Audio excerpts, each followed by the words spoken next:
スペースコロニーステディオス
I'm so happy we're back at Gundog.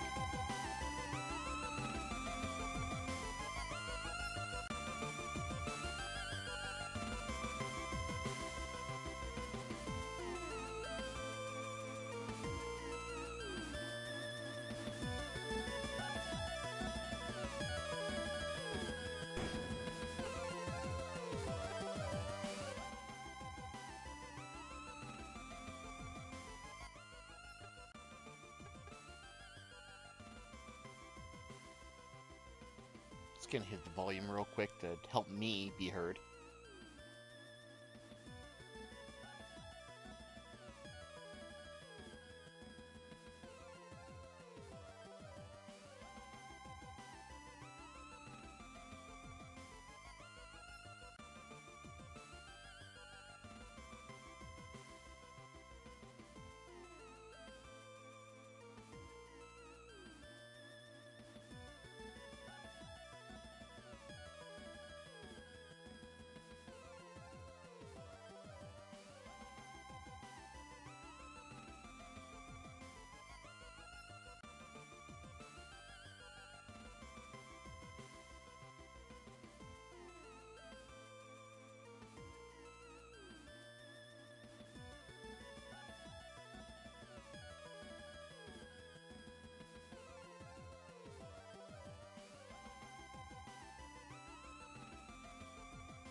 Thurk MC, a man haunted by a tragic past. Within him lies strength and kindness, but also great sorrow.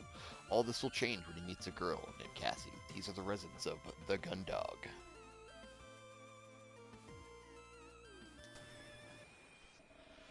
I got my coffee. Oh, fuck. No, I didn't want to. No, not a new game. I want to load game, sir. Please, may I? So, last we left,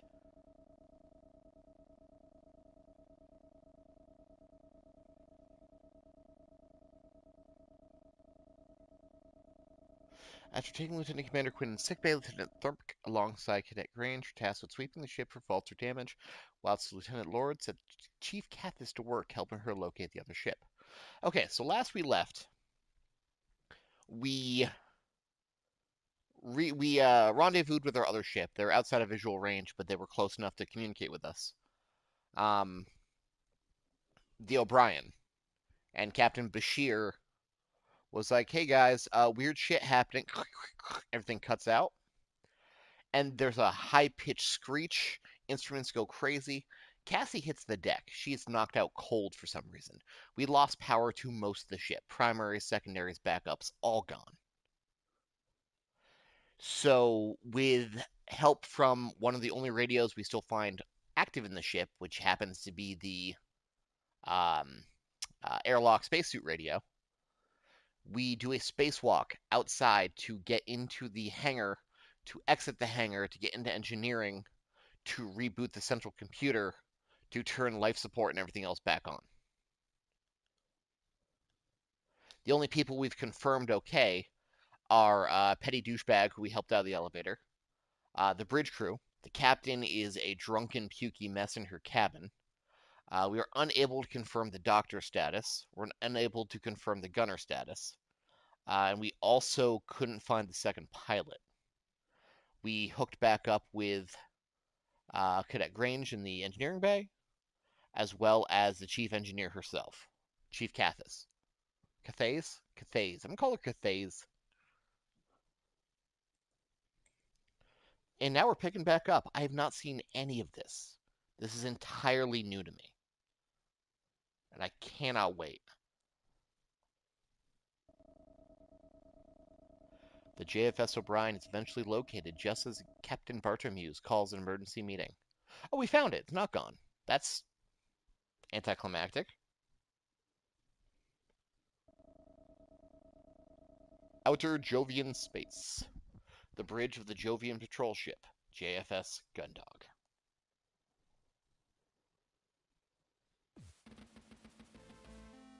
As you, the chief, and Lieutenant Lord stand at attention waiting for the captain to begin the meeting, the sound of an approaching elevator is the only noise that can be heard in the tense silence of the bridge. Ensign Hansen Cruz entering the bridge, reporting as ordered. Hansen states, performing a lazy salute as he steps out of the elevator and onto the bridge. You shift slightly as you watch him enter. You knew you were waiting for someone, but why Hansen? Oh, is this turning into a combat situation? He pauses for a moment, and you see him take stock of everyone present. Your shoulders tense up, and you inadvertently clench your jaw as he heads straight towards you.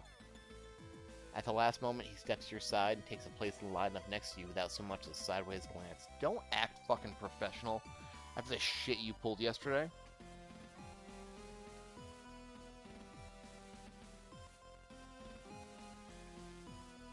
I guess it was like 4 days ago. You remain on edge, but your attention is quickly taken by the captain as she finishes reviewing the readouts from the control panel in her chair and stands up. At ease, the four of you relax slightly. With the exception of Hansen, you all maintain a formal stance. Now they're all assembled, we can begin. You recovered well. You were literally invalid before. First of all, well done for your actions, whilst I was, indisposed. Yeah, she's embarrassed. For a brief moment, the captain's eyes meet yours, and you do your best not to react.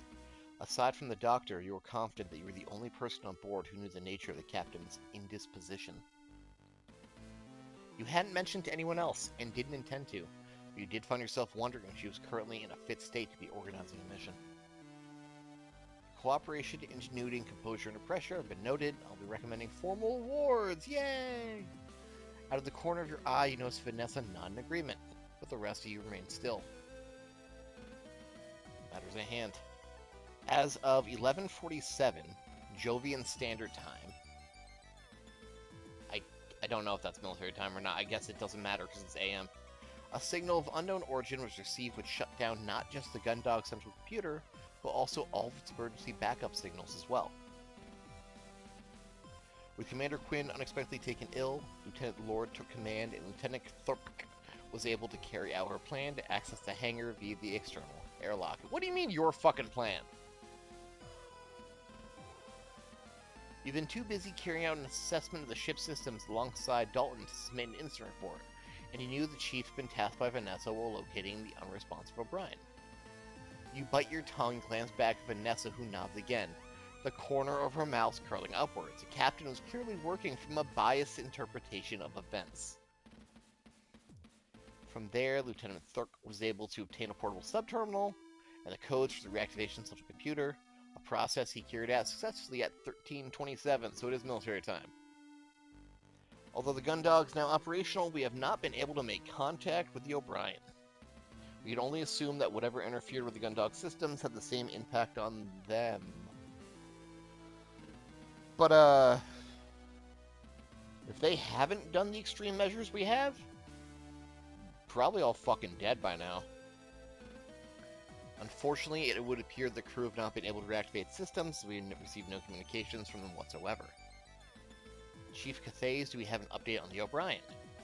The group turns to look at the chief. She steps forward and you realize it's the first time you've seen her outside of engineering or the hangar. Although she stands as tall as ever, there's something about her presence that feels diminished. No response from the transponder. Normal sensors haven't been able to pick up any usual activity. You hear Vanessa tut, and the chief pauses briefly before continuing. That is, Lieutenant Lord and I realized by using the infrared targeting sensors for fire control, we could pick up the O'Brien like it was debris. We've located it 43 degrees off the starboard bow at 300 kilometers. No external signs of activity. How long till we can dock with them? You don't even fucking know, Vanessa. It's not your plan. The chief pauses for a moment. You know the answer to the question, but so should the chief and Vanessa. As the silence drags on, begin to wonder why neither of them are forthcoming. The pause only becomes more loaded as the seconds pass. Whilst you have no idea what's happening here, you can feel the tension between the chief and Vanessa build. Yeah, I want to see where this goes.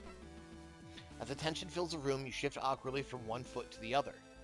It wouldn't surprise you if Vanessa was trying something to get one over on the chief, but think of your recent argument, you didn't want to get yourself caught up in her machinations. You decide to remain silent, doing your best not to attract any further ire from Vanessa. Chief, you're asked how long? The chief grits her teeth and answers hesitantly. We won't be able to. The engines are still offline. The force shutdown engages safety. Shut up. Vanessa's sharp tuts cuts off the chief, who falls silent for a second before carrying on. She does not have the opportunity to restart them. It's a 6-hour process. The captain lets out an exasperated sigh. She hears this information, making no effort to conceal her frustration. You'd always thought of her as distant or disinterested, but considering her current state, you had to wonder how much that was simply working her way through a hangover. See. The captain stands silent for a moment, keeping her eyes closed and pinching the bridge of her nose with her thumb and forefinger. Suddenly, her eyes open and she stands completely upright. Assuming a posture you're surprised to see from her that manages to communicate an air of not just authority, but capability. The mission will be as follows. The four of you snap back to attention. Even Hansen seems to take the announcement seriously. As we're not able to reach Brian with the Gundog, Project Support will do the next best thing. We'll be sending out the Junos? Ensign Cruz and Lieutenant Thurmk will head over in an armored frame to provide assistance. You clench your... Oh, don't put me in the same fucking boat as him. You clench your teeth and your body goes rigid. Not only would this be your second trip in space in the span of a few hours, you'd be doing it with Hansen for company. Your eyes dart across to Hansen, whose attention remains on the captain. You can't be sure, but you swear you see the flicker of a smile on his face. He's gonna fucking try to kill me. We'll be working on the assumption that same issues affecting Gundog are affecting the O'Brien.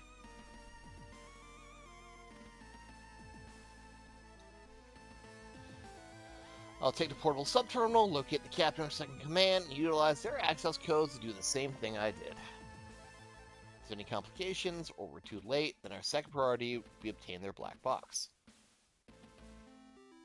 Figure out what could disable 2 Swift class. The pair of you salute and in unison respond, "Yes, Captain." Chief, I want you to provide a fully charged portable subterminal and guidance for removing a Swift class black box. After that, for the Gundog 1 for launch, I want those engines back online. Understood. Lieutenant Lord, overseeing the mission. It's 16:03. Mission commences in 27 minutes. With this final instruction out of the way, you salute the captain, then turn to leave. The chief is the first of you to reach the elevator. She steps into one without waiting for anyone else. Pressing the button for her destination, disappearing behind its 2 doors as they hiss shut. Without paying any attention, Vanessa and Hansen both step on the remaining elevator, with Vanessa hitting a button as soon as the pair have boarded. As the doors close, you see her turn to Hansen, cross her arms, and begin to speak, but her words are cut off before you can hear them. They're conspiring to kill me. As you remain on the silent bridge with the captain, who you hear return to her chair. Once you wait for an elevator to return, you go over what might need to do in your head. It will be the chief's responsibility to get you a charged PST, and Hansen and Dalton will be responsible for pre-flight. Aside from getting a spacesuit, you realize you don't really have anything you need to do. Less than half an hour to go before you're taking off, you don't have much time to do anything either. You might have the opportunity to visit a few other crew members, check in on them, you think, but it might be a push to visit everyone. Eventually, the elevator the chief left in returns and the door hisses open. So I only have a limited amount of time before launch. I'll need to figure out who I'm actually seeing. As the elevator doors open, you're immediately confronted by Vanessa, her arms crossed and her foot tapping impatiently. Well, it took you. You took both elevators, bitch! You sidestep her and make your way to the central hub. As you do, she turns to follow you. My apologies, Lieutenant. I didn't realize I was needed so urgently. Oh, fuck you. Your frustration with Vanessa had cooled over past few hours. You spent time with Dalton, had been carrying out duties that kept you well away from her. But back in her presence, you remembered how these tense things got when you between you on the bridge and over the radio. Lieutenant Lord, I have a mission to be preparing for. Is there anything I can help you with right now, or can I get along? Nothing much, just you did a good job. Okay, thanks. Something about Vanessa's manner makes you instantly uneasy. Considering how she behaved recently, praise was the last thing you expected. Thanks.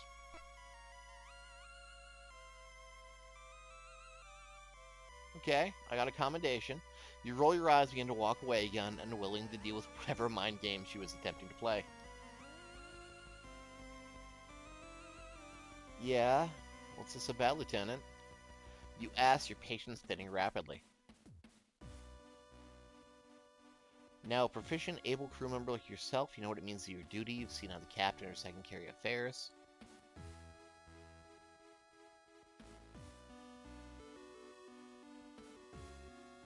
What the fuck? Is this a mutiny? Is whether you think that the crew members like yourself, Cathays, Grange, and the rest deserve a competent commander?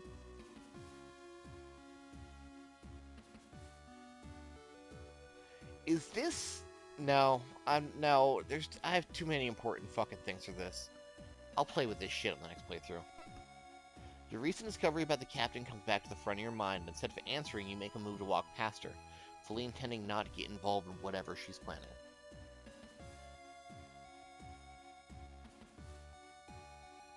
Yeah, I don't got time for this.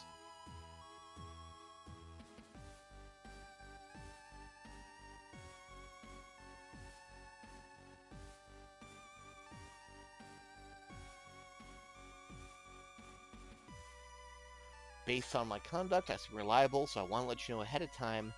I'll be keeping a close eye on the missions, who's capable and who isn't. It's important to know who you can trust and what needs to be done. She's gonna mutiny! It's her and Hansen!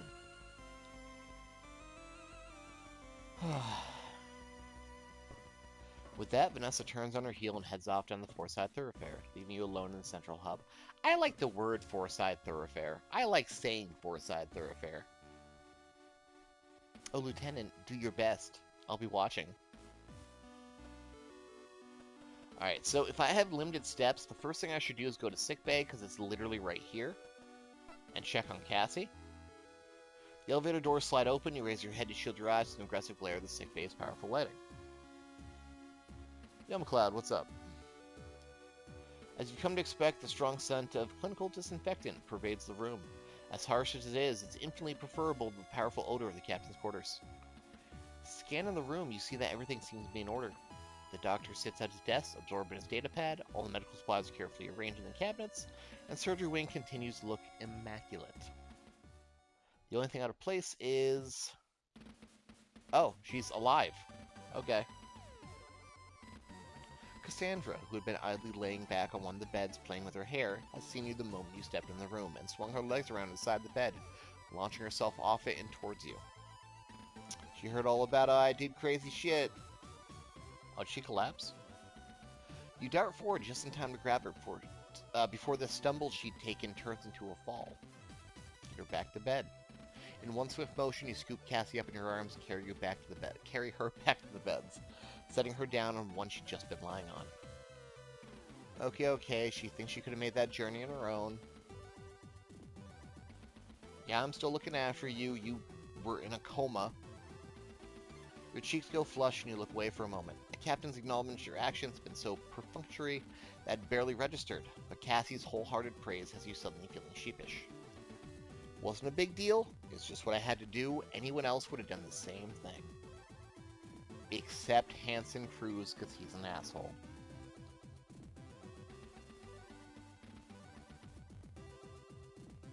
Yeah, exactly. It was just me. If doing all that makes you a hero, I don't know what does. You smile, look back to Cassie. As self-conscious as you feel being called a hero, her assessment of events isn't wrong. Pretty sure she'll be thanking you. I don't think Vanessa could have carried me down here like you did. You bite your tongue at Cassie's mention of Vanessa. You had a strong feeling Vanessa wouldn't have even tried. You push a thought from your mind. You don't have much time with Cassie before your mission to begin. The last thing you want to be doing is think about Vanessa. Don't worry about it. Well, how are you? Oh, she's great. Yes, Doc? Doc? Though he doesn't look up from the data pad, you see a flicker of recognition on the doctor's face. Apparently she's not great. Sudden intense migraine followed by unexplained loss of consciousness, which has an ongoing persistent headache. She got, like, alien data beamed in her brain, didn't she? I'm not your doctor, but he's your doctor. Yeah.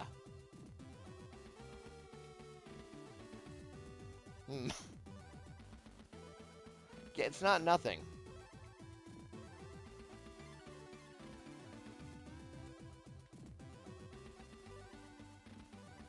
Yeah, what about your butt problems, Cassie? Nutri-Shake schedule for your butt problems.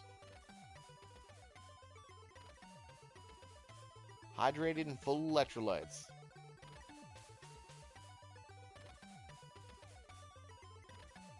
No, I'm actually gonna go face my greatest fear, something that wakes me up at night in cold sweats and terror, with the one person I hate the most, who is probably most likely to strand me in space. So that's Vanessa. Second most likely to strand me in space. Yeah, with Hanson. I'm not looking forward to it. You let up a deep sigh as various thoughts about the mission fill your mind. I'm not sure what's going to be worse, being stuffed inside an AF with him for the flight over, or having to work with him once we get on board the O'Brien. I'll be a superior officer once we're over there. I don't even want to think about how he'll take that. You taper off as you can mentally run through all the terrible outcomes you can imagine coming from such a situation. As much as Hanson is like he is, yep, still a crewmate. But he's a professional. I mean, yeah, dude is an ace, I'll give him that. The other 4 members of the squad ate shit within minutes, but apparently he just played hide and seek with all the Earthnoids in that lunar orbit battle, and just, like, took out all of them? Yeah, I can just ignore him. Yeah, fuck him. Yeah, except the O'Brien might all be dead. Yeah, this is cheery music. We're talking about a dead ship 300 kilometers away. Yeah, maybe they got their own fancy chief engineer that keeps them alive, huddled around a single space heater. Yeah, they don't have me. You do your best to match Cassie's enthusiasm, but you hadn't forgotten the chill air of the Gundog just before you got it back online. One of the first signs that the ship wouldn't be able to stay in its crew for much longer. That'd been 3 hours ago. Whatever happens, it'll be alright. Yeah, and I'm gonna do more stupid, dangerous shit now. Thanks, Cassie. We do have to go to the water park. That is correct. We're gonna go to the water park. Yes, ma'am. Alright, so if I still have limited... I think I want to go check on... Okay, so I know Dalton's okay. I know the Chief's okay.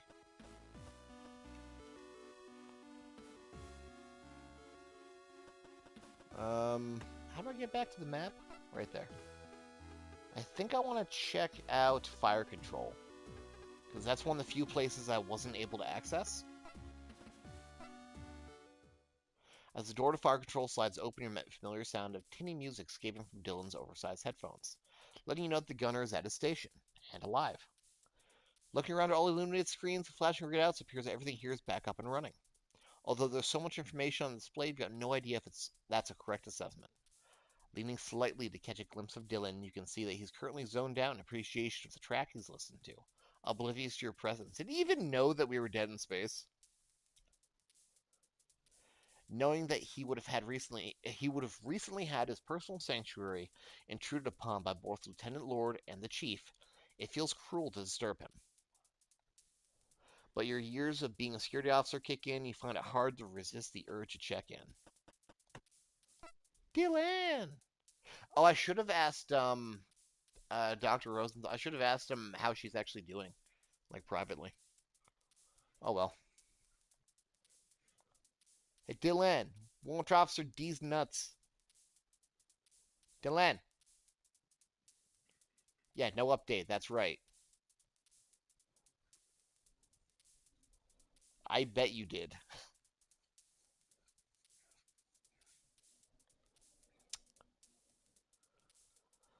Yeah, just want to make sure you're okay, dude. Like, you're the only people besides what's her face that we couldn't actually locate during the crisis.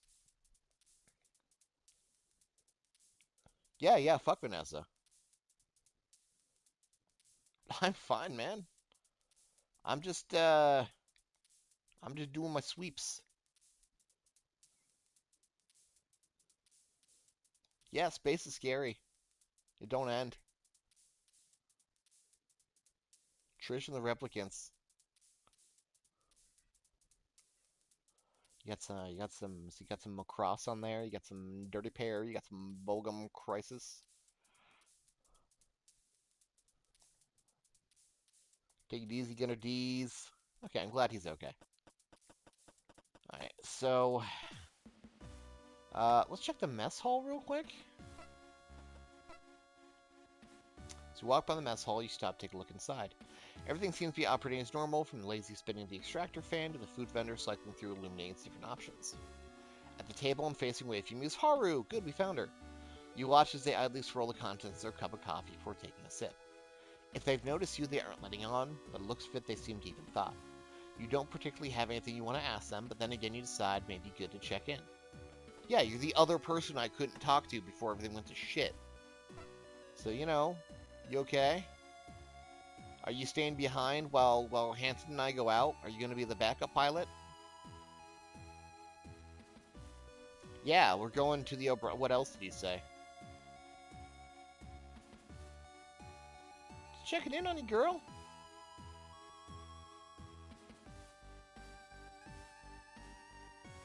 Oh, so okay, so we went straight to you because you're his wingman. That works.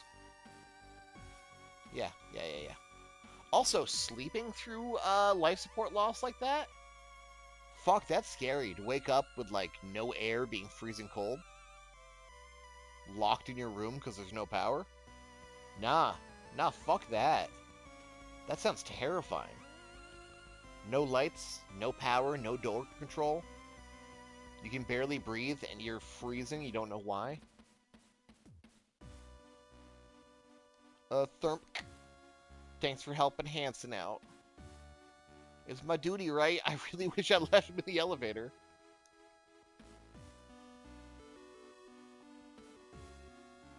Keep it up. Maybe you aren't the coward we... What do you mean, we? I've done nothing to slight you. If you're okay, I'll leave you do it. You need any help with that? You can stop by my quarters anytime. Oh.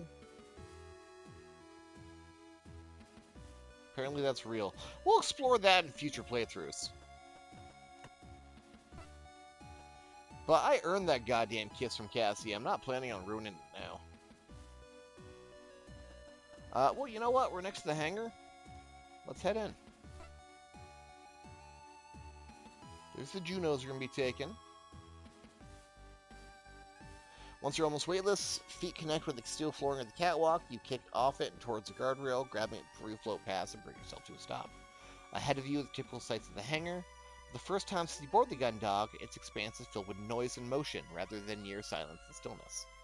You see Dalton floating from one segment of the furthest armored frame to the other, clearly in process carrying out pre-flight checks.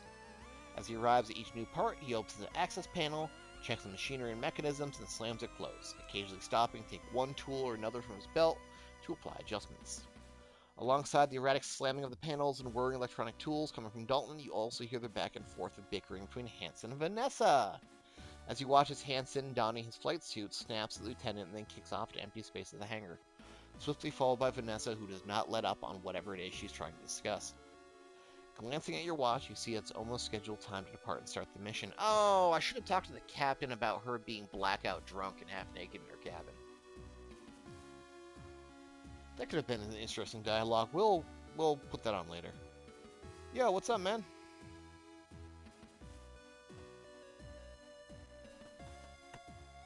Let's talk to Vanessa, because she's closest. Hansen and Vanessa continue their argument, oblivious to your presence. You maintain your grip on the guardrail. It's almost time for the mission, so you could get ready to depart. If you have anything you want to do before you left, now would be the time. Yeah, you know what? Getting close to mission time, you still got long enough to catch up on some last-minute business. Let's go back to the bridge real quick.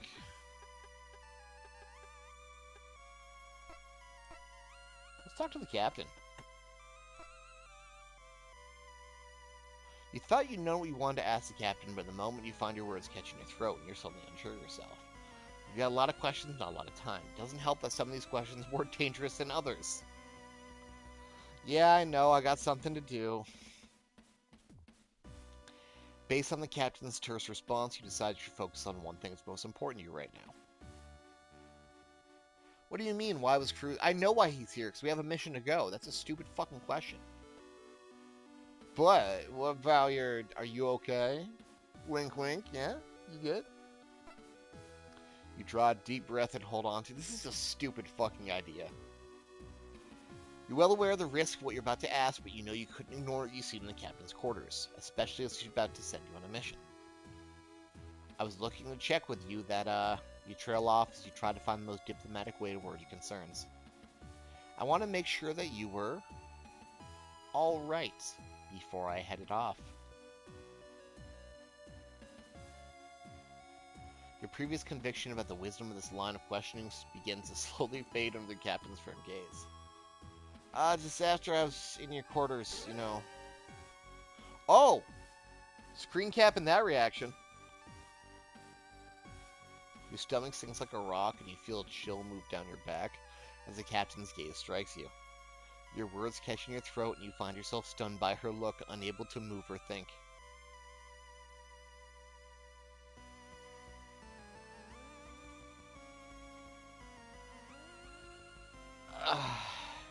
Alright. Yeah, got it. With no other option available to you but you silently nod your head before releasing a strangled, "Yes, ma'am."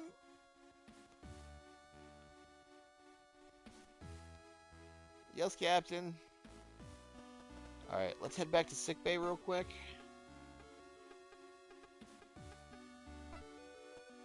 I'd like to talk to the doctor. Lieutenant, something to help you with. What do you mean I didn't realize you're still here? I needed to talk to him. No, I just really want to ask about Cassie. Apparently this is comedy. Apparently I can't talk about Cassie. Let's head to the armory, because it's next door.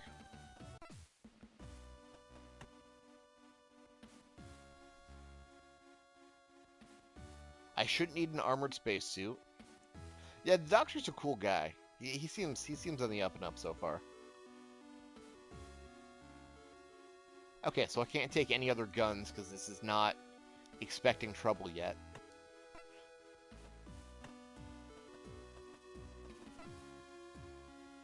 As you make your way into the engineering section, you relish the various sounds coming from the now functioning machinery. The thrum of moving parts, the buzz of electrical systems, the repetitive pulse of various cooling systems. The newfound appreciation for the activity taking place all around, you wonder if this is how the Chief feels. On that subject... Chief! Chief! Well, I already have my electro gun, I already have my stun gun, and they don't expect there to be trouble because this is a friendly ship. The O'Brien is our partnership. There should be nothing but O'Brien crew members on board. I shouldn't need it. Like, the worst that's going to happen is Hansen decides to be a douchebag and I have to tase him.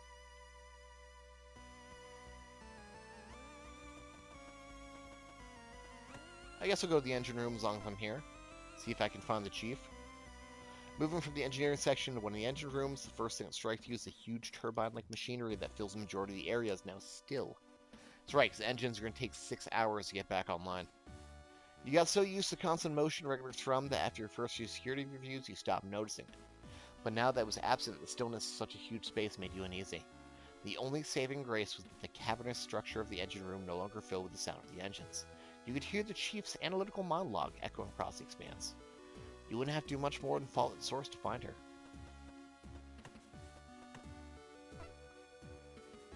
So the detector's 127 calibrating into background gamma and signal baseline. Hey, Chief, how's it hanging? Yo, Chief.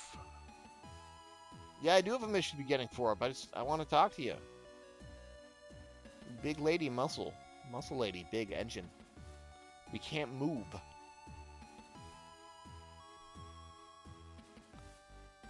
Yeah, no, I want to know about you. What was that deal with you and Vanessa back there?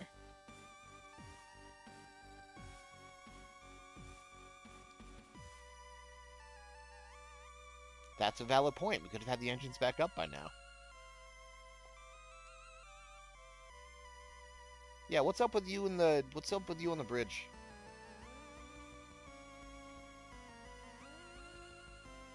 You guys fucking? Okay, I'm alright. Is she really trying to oust the captain? Oh, the secret is that we're misfits? Yeah, thanks. I couldn't figure that out already. From this ragtag group of losers. And the doctor.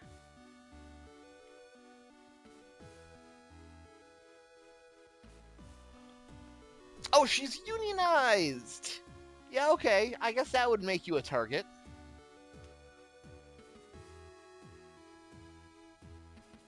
So unless she... Wait, I don't get it. What's the threat? Yeah, the engines aren't back up. That sucks.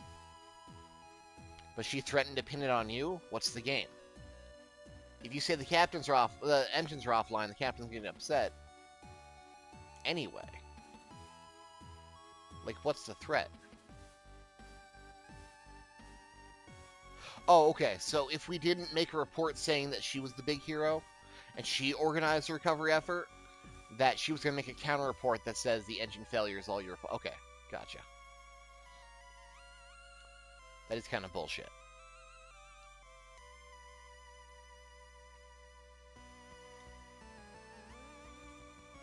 You are a large woman.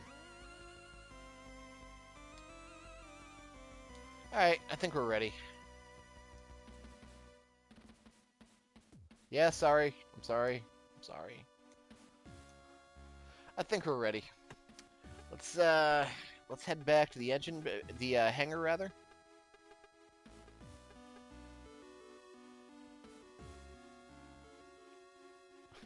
Someone just DM me, Haru did offer us her quarters. But no, we'll explore that in the next playthrough.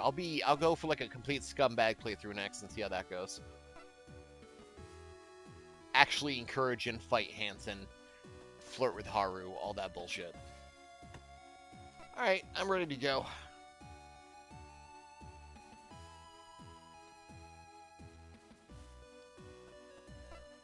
Although the prospect of the upcoming mission makes your stomach drop, you take a deep breath in, hold it briefly, and exhale slowly, calming yourself.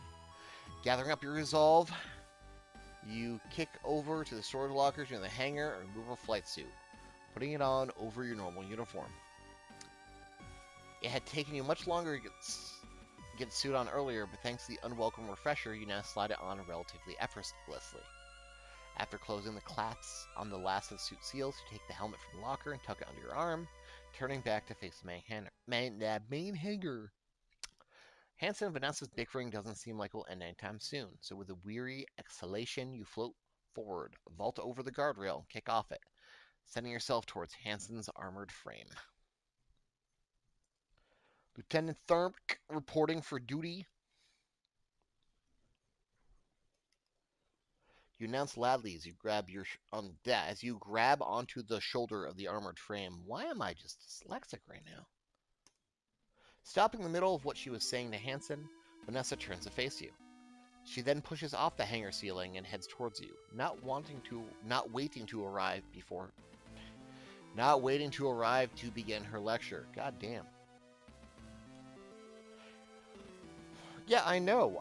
You told me I had a half an hour. I used the half an hour. You don't have to be a raging bitch. I'm already dressed. What's the problem? I don't have anything I need to do. I'll remind you that I'm responsible for overseeing this assignment, so I'll have you lack of timekeeping impacting the outcome. Jesus. Before she can get much further into her tirade, Vanessa is cut off by Hansen, who floats in between the two of you and into the open cockpit of the Juno. That's a cool flight suit. Ready for departure. He states lazily before disappearing into the armored frame, taking Vanessa's attention away from you and back towards him. Counting on him for what? If Hansen answers, you don't hear it. Yeah. Oh. Oh, good. Chief's here. The Chief's loud call comes from the hangar entrance, and you see her heading towards you with a large off-white object under her arm and a manila folder in her hand. As she's halfway across, she launches the object at you. Although you manage to grab it with your free hand, its momentum pushes you back into the armored frame. You hit it with more force than expected. Takes you a second to recover once you realize the Chief just pitched a briefcase-sized portable computer at you, the PST. The time you're able to find its handle and get a grip on it, the Chief arrives at the Juno and holds on to the machine. I had to grab you one you'd left in engineering. I charge it up. Grab the one you'd left in engineering. Oh, the one I already had in there. And here's instructions for removing the black box. The O'Brien's are swift like the Gundog, so there should be no difference in procedure. Unless it's full of alien bullshit. Ignoring Vanessa, the Chief proffers a manila folder containing a few sheets of paper. Rearranging your hold on the helmet. Oh god, what's happening on my computer? The PST and your grip on the armored frame, you just about managed to take the folder from her. You got the black box guide.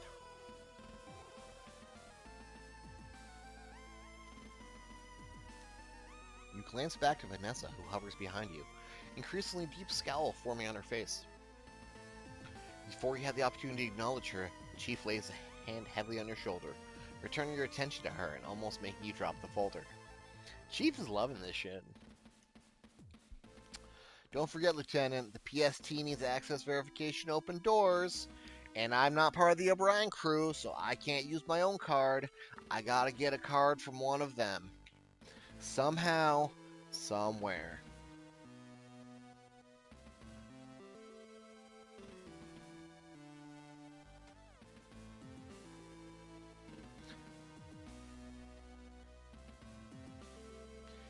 Thanks for the heads up, Chief.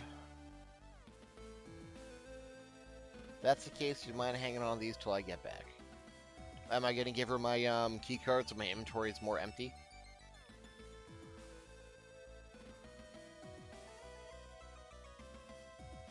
With a final pat on your shoulder, the chief launches herself on the armored frame and back towards the hangar entrance. Vanessa yells while using you to pull herself forwards, her lower lip quivering with anger as she watches the chief pass over the guardrail and towards the stairwell heading onto the hangar.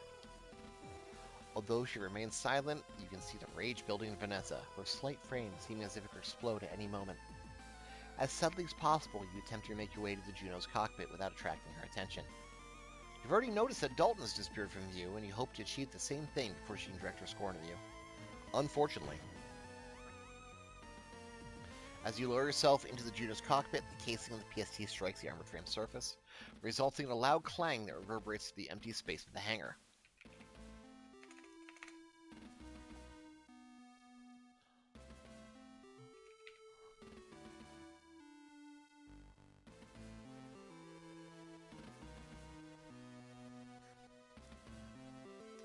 Yeah, leave quickly. Your mind races as you try to come up with a good way to extricate yourself from the situation.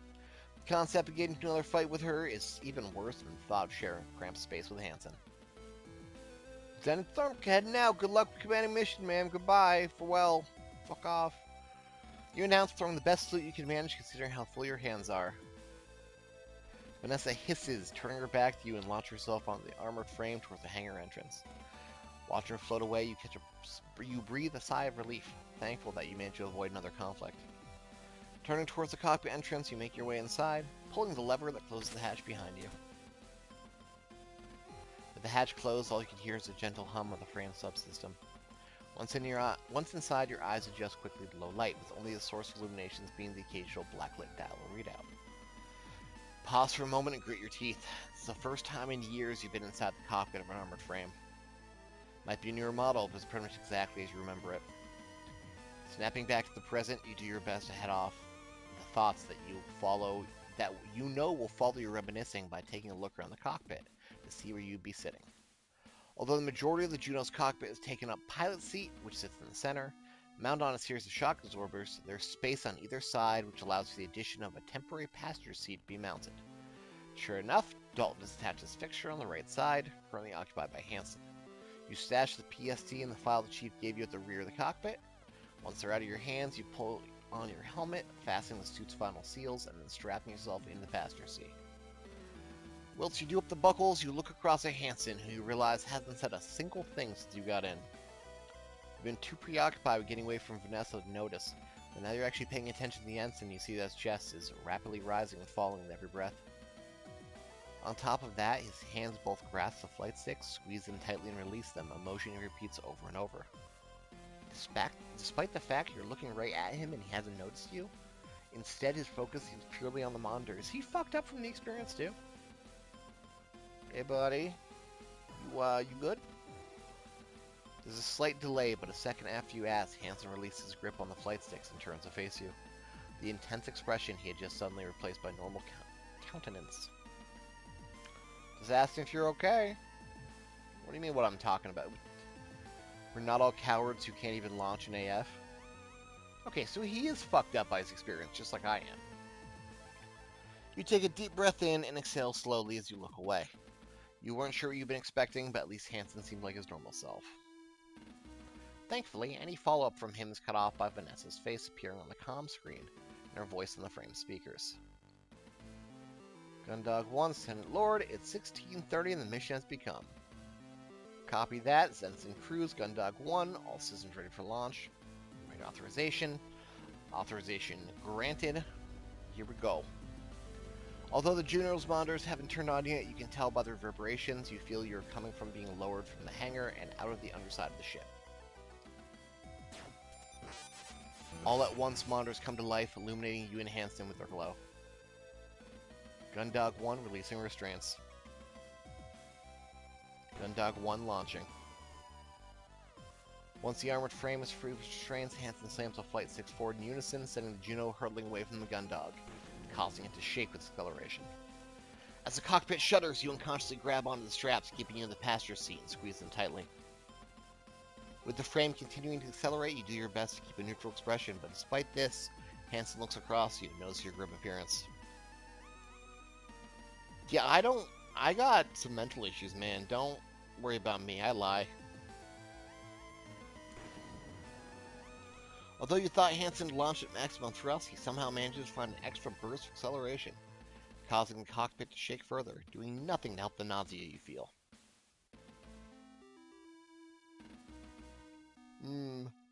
Eventually, Hansen eases up the acceleration and the juddering stops.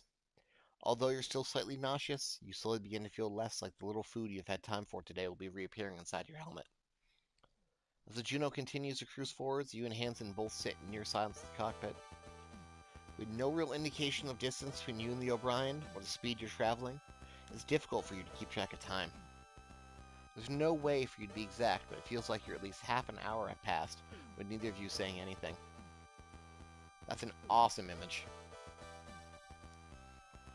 Eventually, the oppressive silence, coupled with your increasingly desperate desire for distraction, forces you to think about something you never thought you'd do. Willingly start a conversation with Hansen. Okay, so it's less of like a mobile suit jump seat and a full-on fucking seat. I assume the 0G is what makes this possible to get in and out of, because otherwise this looks like a nightmare.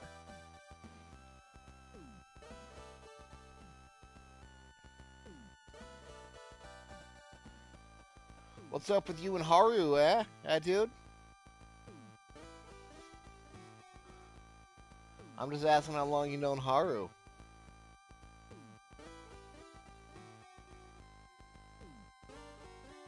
I'm not into Haru.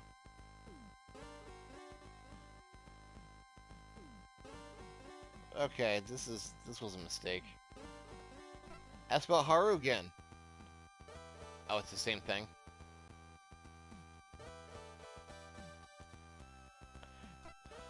So, you start before trailing off quickly as Hansen doesn't acknowledge you at all. How long you been on the Gundog? Hansen gives you the briefest flicker of acknowledgement, but doesn't take his eyes off the main monitor.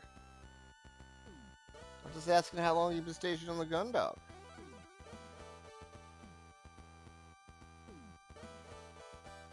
You're only seconds into the conversation. It's already one you're beginning to regret. I just, thought I'd ask. Heard people talk about how great a pilot you are.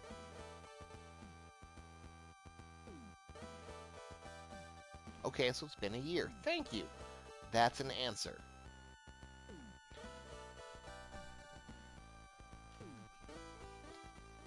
A fresh, uncomfortable silence hangs in the air between the two of you as you mentally scramble for a response. How would I screw up? I didn't screw up. Some screw up assigned me here. Your first instinct is to fire back that you aren't to screw up like him, but you know you can't admit that Cassie had your transfer put through as a favor without the risk of it getting back to Vanessa. I didn't screw up anything. I just got transferred here to fill the role. You don't get dumped up the Gundog unless you're screwed up or defective.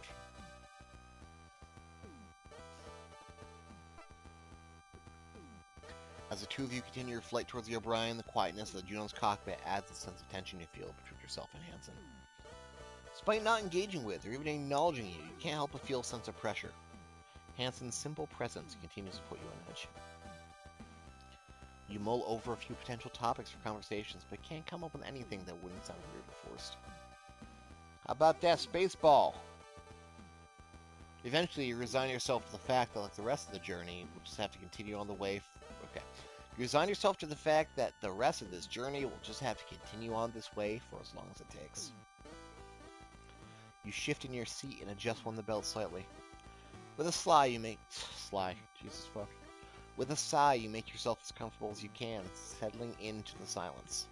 With no other sounds beyond the almost imperceptible background noises of the cockpit, and the Juno's monitor showing nothing but stars, your mind drifts, bouncing from thought to thought. The warmth of the cockpit and the gentle vibrations caused by the shuddering of the Juno's engines cause your thoughts to idle and slow.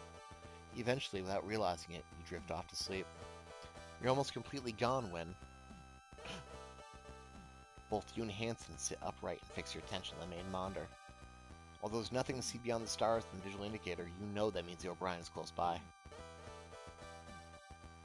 Hansen mutters to himself as he begins to flick switches the control panel to the side. You watch silently as he works the pedals and flight sticks to reduce the Juno's speed. Target lock achieved. And we can communicate with the Gundog because long-distance communications are still down. He quickly resets the switches on the control panel before activating them again. I repeat, Gundog, we've got target lock. Do you read? So we still haven't been able to pick up long-range communications. I mean, honestly, makes sense. If we couldn't reach the O'Brien anyway, and we're near the O'Brien, with the O'Brien now visible on the screen, you remain silent as Hansen continues to deactivate and reactivate the Juno's transmission system. Gundog, this is Gundog 1. We got target lock. We got target lock. This time, Hansen's fist strikes the main monitor. Thankfully for both of you, the reinforced glass of the screen remains undamaged. You move as far away from Hansen as the restraints to your temporary seat will allow. You always knew he was hot-headed, but that didn't make any of this easier to deal with.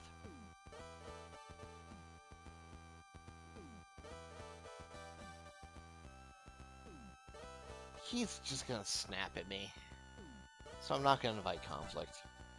You cross your arms and look away as Hansen continues to attempt to reestablish contact. Each time he does, his efforts are met with the same familiar static. This carries on for a few more minutes, but you do nothing to attempt to offer a solution or solve the problem. In his current mood, you don't feel like he would take suggestions well. Eventually, he throws himself back in his seat, causing both his and yours to rock. As you steady yourself, he grips the twin flight sticks and increases the frame's thrust. Fine, not like we don't know what we're doing. In case anyone can actually hear us, we're approaching the O'Brien. Huh, that looks cool. With the O'Brien now close enough for you to actually make out its finer details, Hansen decelerates the frame, bringing it to a nearly a complete stop. Deftly adjusting the Juno's orientation, he begins to circle the Swift-class ships. The two of you focus on the monitor, trying to identify anything out of the ordinary on the O'Brien before you get closer. Like pirates. Or Earthers. We're probably peeking into the bridge, maybe? Wait a second, is that? You point to the O'Brien's main airlock, and Hansen quickly sets a camera to zoom in on it. Wide open. Looks like someone tried the same stunt as you. No, that's not it. You close... Oh, no. Oh, both airlock doors are open. They're fucked. There's no air left in there.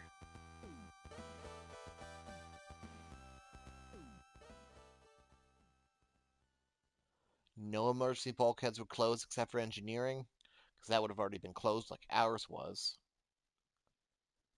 The two of you sit in silence, both considering what you just found out. If the same thing had happened to the O'Brien as the Gundog and someone had opened both airlocks, then what little breathable air was left in the ship would have been sucked out in space. You still got a mission to do. You nod silently in agreement as Hansen, apparently sobered by that realization, moves the armored frame towards the airlock. This isn't necessarily the end, you think. If some of the crew were lucky, they might be able to get their spacesuits on before they ran out of air. They'd be running low on oxygen, but... Now only meters away from the other ship, Hansen brings the Juno to a complete stop, and with a surprising amount of delicacy has it reach out with one arm, grabbing hold of a protrusion from the ship and anchoring itself. In a well-practiced motion, Hansen releases himself from the seat's harness, moves forward, and grabs the lever to open the cockpit hatch. As soon as it's open, you feel the rush of the cockpit's air escaping. Meanwhile, Hansen pulls himself out and steps in the airlock. Having a slightly harder time with the straps in your harness, it takes you a few moments longer to release yourself. Once free, you gather up the PST and the instructions the chief had given you before making your way out of the Juno. The two of you tentatively make your way into the airlock itself through the room beyond. Although nothing's obviously broken or wrong, the fact that you're standing in an area identical to one in the Gundog, but open to space and completely uninhabitable, sends a shiver down your spine. And the airlock space suits are still there. Fuck.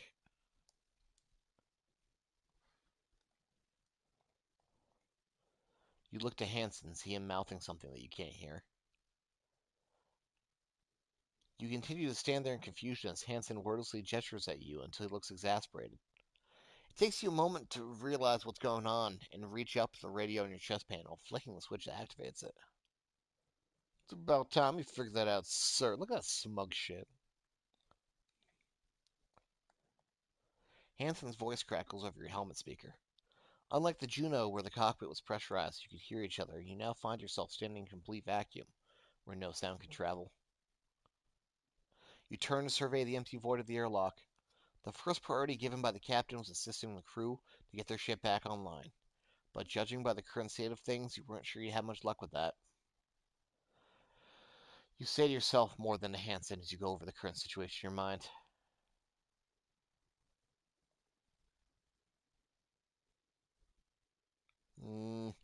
A mix of shame and anger swells inside you as you bite your tongue to not snap at Hansen when the first thing comes to mind. Stow it. Despite the way he said it, he wasn't wrong. With nothing coming from the Gundog, you are now the highest ranking officer involved with the mission. The first priority is to assist the crew. Doesn't look like anyone's going to be in this part of the ship, but we still need to try. Since I've used the PST before, it's going to be easier for me to carry out that search. While I'm doing that, you can start removing the ship's black box. You hold up the manila folder Chief had given you on the Gundog, and Hansen takes it from you, clumsily flicking through it with his gloved hands. It's on the bridge, huh? The same way we got on the bridge before, by the Jeffries tubes and the ladders. You turn around and head into the ship, eventually arriving in the central hub.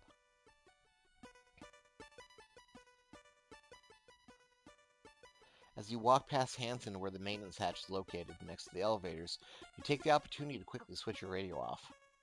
Tell Hansen exactly what he can do next, then switch it back on. You run your fingers down the seam between the panel and the wall and quickly find the catch. Unlike the one on the bridge, you're able to fit your suit's fingers into this one and quickly release it. As the hatch comes away in your hands, you feel the sensation of air rushing out of the crawlway. Unfortunately, you feel nothing, confirming one of the fears you had about the ship and her crew. Placing the hatch down, you turn to Hansen, saying nothing about your discovery and instead gesturing to the ladder. On top of this ladder, you found another panel like this one that leads to the bridge.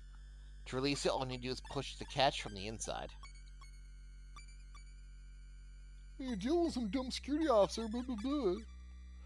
With a swagger that's only exaggerated by the bulk of his suit, Hansen strides past you, steps to the access tunnel, and heads up the ladder. You take the opportunity to turn your radio off again and tell him what you really think about pilots. Once you're done, you switch it back on in case he sends any transmissions. Now that you've set him to work, it's up to you to try to find any survivors of your brand's crew and use their help to get the ship back online. You look around the same empty central hub, the same silence that previously filled the Gundog now filling your helmet. After a moment of contemplation, you head towards the first place you think that might be fruitful to explore. Well, we're at sickbay. Let's check sickbay. You reach out in the maintenance crew walkway and grab a rung on the ladder. Stepping forward, you place your feet on another rung that you can barely see, and then, instead of following Hansen up, you start moving downwards. As you descend, the crawlway eventually becomes completely dark. The only indication you're given that you've reached the bottom is when you bring your foot down and unexpectedly stomp on the floor panel. Now at the bottom of the shaft, you grope around the darkness looking for the catch that will release the panel by the elevator. After a few minutes of sliding your palms around, you catch something. You investigate it with your fingertips to confirm it's what you're looking for before releasing it. Grabbing the panel as it falls away and placing it to the side, you step through the sickbay. Oh no. With no rush of air to indicate you've depressurized the room, you're almost entirely certain what to expect. But what you find goes beyond that. What happened? Behind the desk set to meet those who enter, see the crumpled form of someone wearing a white coat, much like Dr. Rosarium's. You quickly make your way over to them, but as you do, you stop momentarily as you feel something crunching under your boots. Looking around, you see the doctor is surrounded by broken glass. Taking stock of the room, realize the cabinets at the far end of the sickbay are all still locked, but the glass panels have been shattered and their contents scattered. Instead of trying to puzzle out what happened, you turn your attention back to the doctor, gently turning them over. You're faced with a woman who seems to be in her mid-50s, her sandy hair done up in a loose bun. You notice that 2 lenses set into her round wired frame spectacles had one cracked. Although her pale blue eyes are wide open and staring at you, they don't move, and she does not blink. Her skin is pallid, matching the cool blue of her eyes, the striking red of her lipstick standing out in dramatic contrast. You stay holding the doctor for a moment before gently laying her down. With much delicacy as you can manage in your bulky spacesuit, you close your eyes. Although it was almost certain this would be the scenario you'd be facing for most of the ship since the central area had been depressurized with no safety measures engaged, you've been holding out hope that you'd find crew members alive and well. Despite the sight of the doctor, you hold on to that hope. As you survey the room, you turn your attention back to the glass underfoot and the shattered frontage of the cabinets.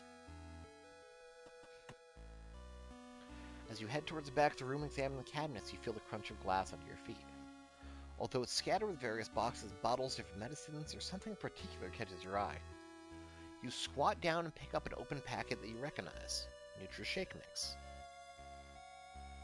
As you turn the pouch over and your hands look inside, you find it completely empty of the powder it should contain. Placing it back on the floor, you look around and realize that, whilst all the boxes of medication are all still sealed, the packets you can see are torn open are all Nutri-Shake packets. There's no one in the operating room right now.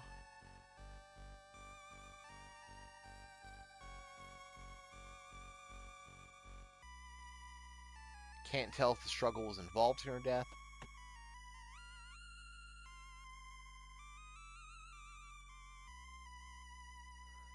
You walk up to one of the cabinets with broken glass frontage and gently pull on its handle. As you expected, it's still locked.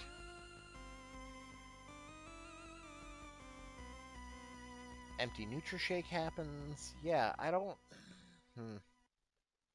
Okay. Back to the hub, I guess. As you continue towards it, you pause as your radio hisses life.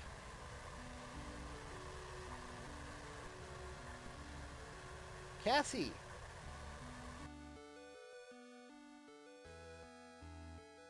What? But this is the message that was sent before everything went south.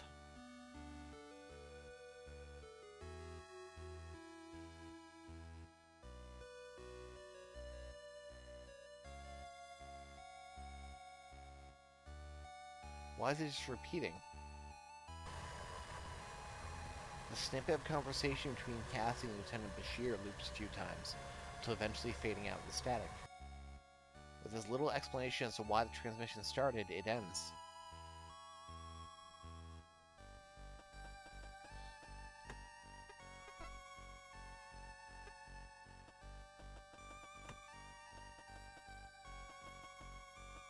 So I guess let's head to the aft side. As you move from the central hub towards the darkness of the aft thoroughfare, a movement catches your eye. You stop to peer in the darkness ahead and catch sight of a silhouette in the distance. You call out, using your radio to broadcast yourself. We're here to help. As the figure vanishes in the gloom, you dash after it, eventually arriving at the end of a long corridor that makes up the aft thoroughfare. It's fucking aliens, ain't it?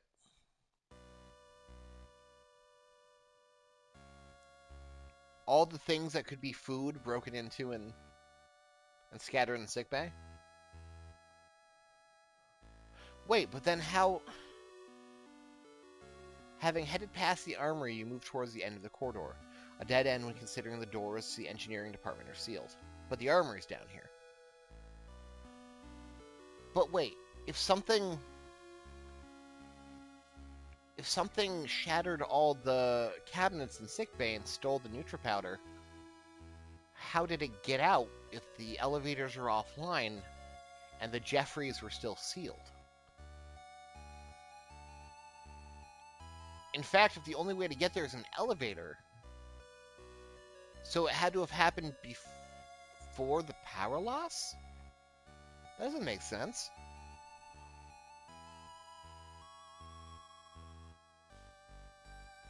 You turn around, trying to see if you missed something, but with no signs of life here aside from yourself, you begin to doubt you saw anything at all. The mission must be getting me. Better get this over with before I start seeing things.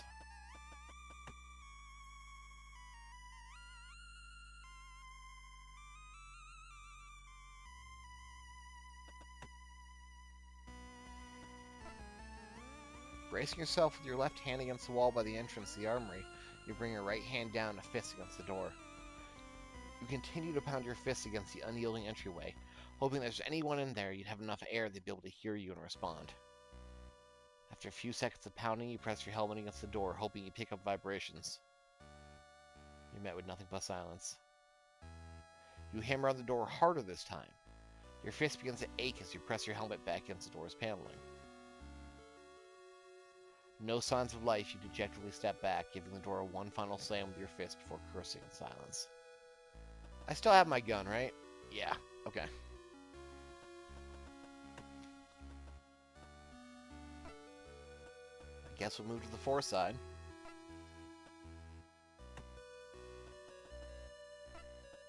Mess hall should be closest. Given the time when the Gundog and presumably the O'Brien had blacked out, you knew there shouldn't have been anyone in the mess hall. Despite this, you also knew that it wasn't uncommon for crew members to disappear from stations briefly to grab a quick pick-me-up or treat, especially due to the quiet. Especially if that crew member's name was Cassandra Quinn. You go through the routine hammering on the door, waiting for a response, and continuing to batter it with your fist just in case you had been heard the first time. Despite your best efforts, you don't manage to get a response.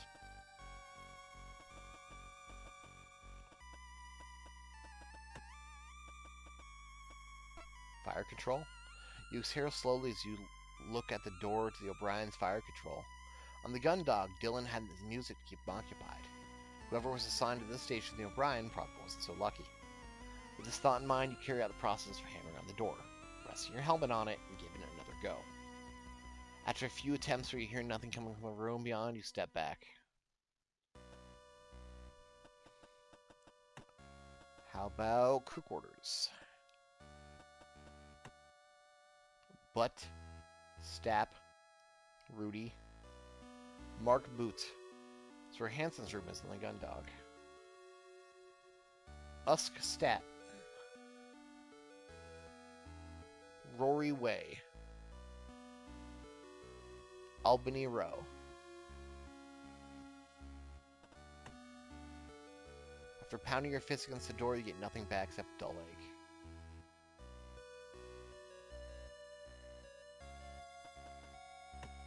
Guess let's head to the...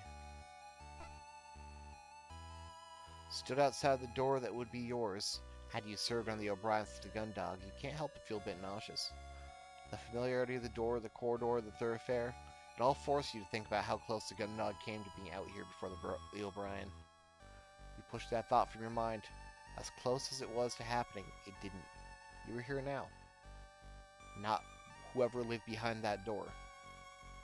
Balling up your right hand in a fist, you hammer against the door and place your helmet against it. When you don't get one, you repeat the process until eventually you step back, rubbing your hand to try to ease the soreness from pounding.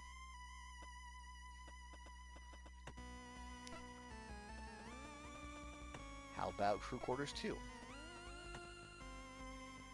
Esri de Boer. Oh, Esri, huh? Oh, we met her. Kim Enry. DeForge, huh? DeForge, the engineer. That's funny. Jay Bashir, so Julian Bashir.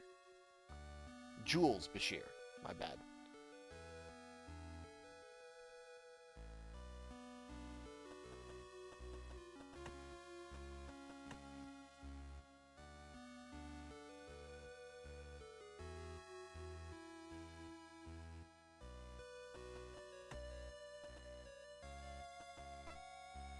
You approach the captain's quarters at the end of the corridor and see that some Jovian insignia is on the Captain Bartolomew's door. Below it is a nameplate which proudly presents O'Brien's captain's full name. Paul Henry Gerard.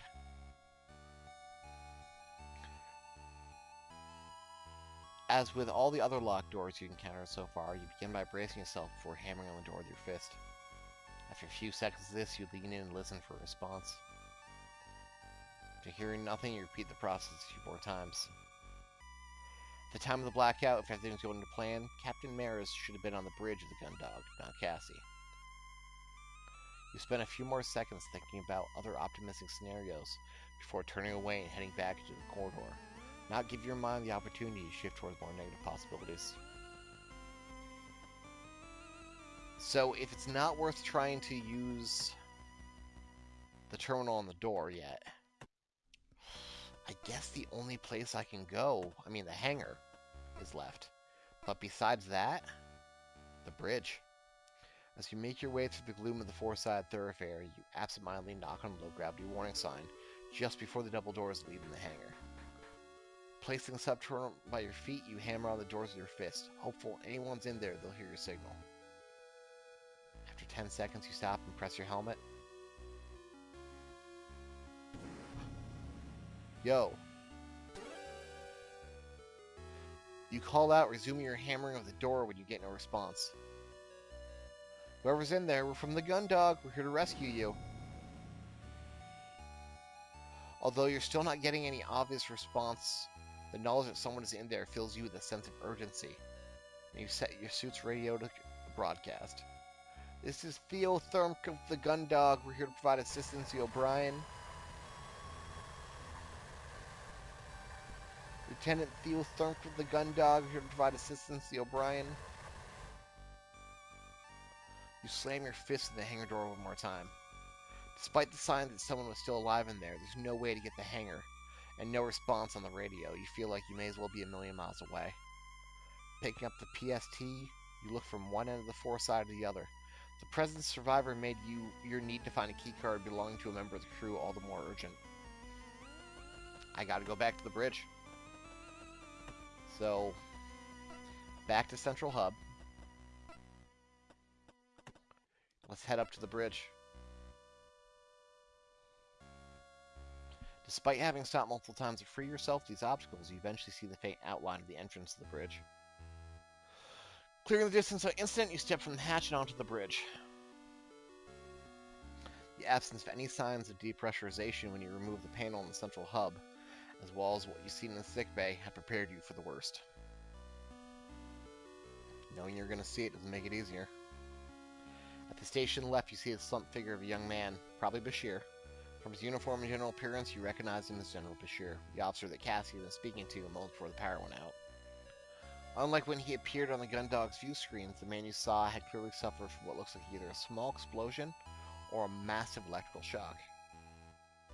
The front of his uniform was at best singed and at worst completely charred, as was the skins of his hand and face.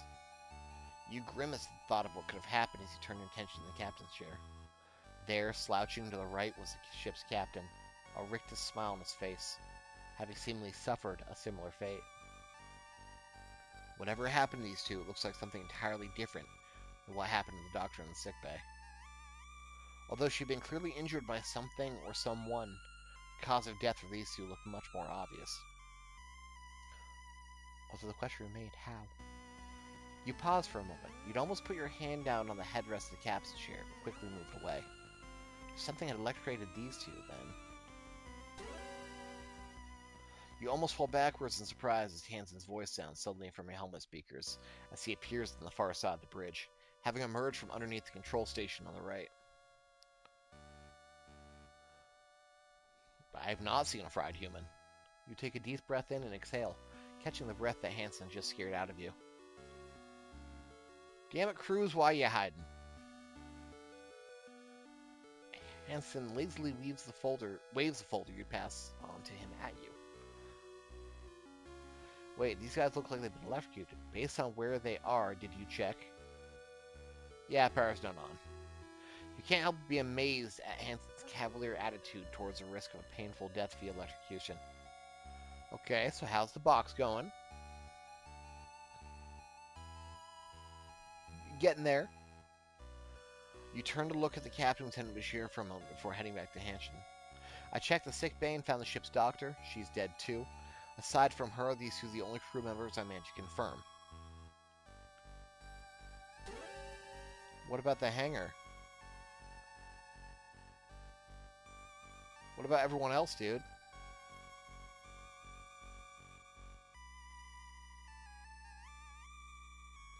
That's pretty apt, actually. With another shrug, Hansen walks away from heading back to the control station. He was hidden under when you entered. Let me know when we're leaving, though, alright? I need a keycard. On the left side of the bridge, you see the station used for ship management and communications. You knew this was where Lieutenant Bashir would have been when Cassie spoke to him. Like the rest of the bridge, you see that every system was offline. Nothing more than rows of dead screens and useless plastic and metal. Mindful of not disturbing the Lieutenant's body, you examine the area to see if you can tell what caused the current condition. With no signs of damage, you rule out an explosion or catastrophic malfunction, leading to assume that must have somehow received a massive shock.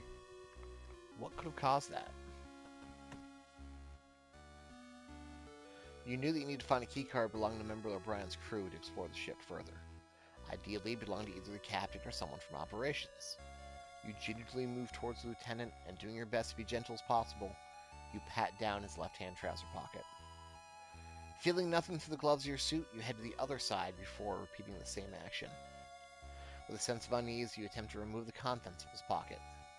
Eventually, but with difficulty caused by clumsiness of your safe suit, and your desire not to disturb his body, you manage to pull out what feels like it could be his keycard. Ah, fuck. You turn the card over a few times. It's definitely his keycard, but looks like it's been half melted. Not only is it warped out of shape, but the plastic coating is blistered and the magnetic strip is almost entirely peeled off. It is totally useless.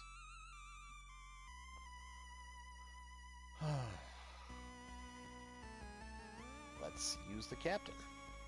Although you made it this far, you knew that in order to have any chance of exploring, you need a keycard.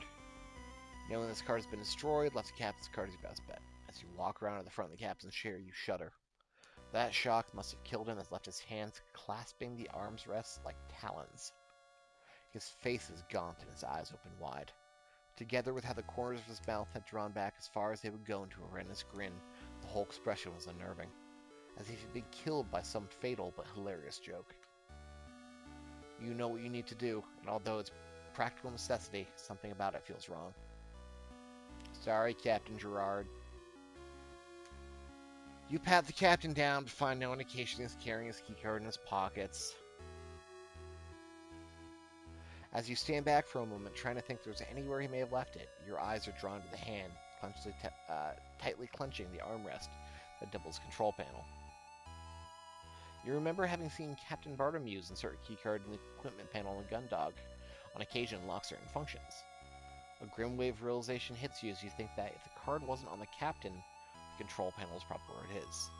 But his death grip is all over that shit. With a knot in your stomach, you lay hand on the captain's. A shiver runs down your spine. You're just starting to squeeze your fingers underneath his palm and start pulling when, as you look down, you notice a gleam of starlight reflecting off the piece of plastic by the captain's foot.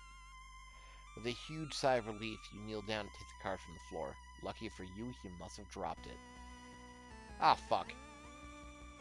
Just like Lieutenant Bashir's, the captain's card appears to suffer the same fate and is unusable.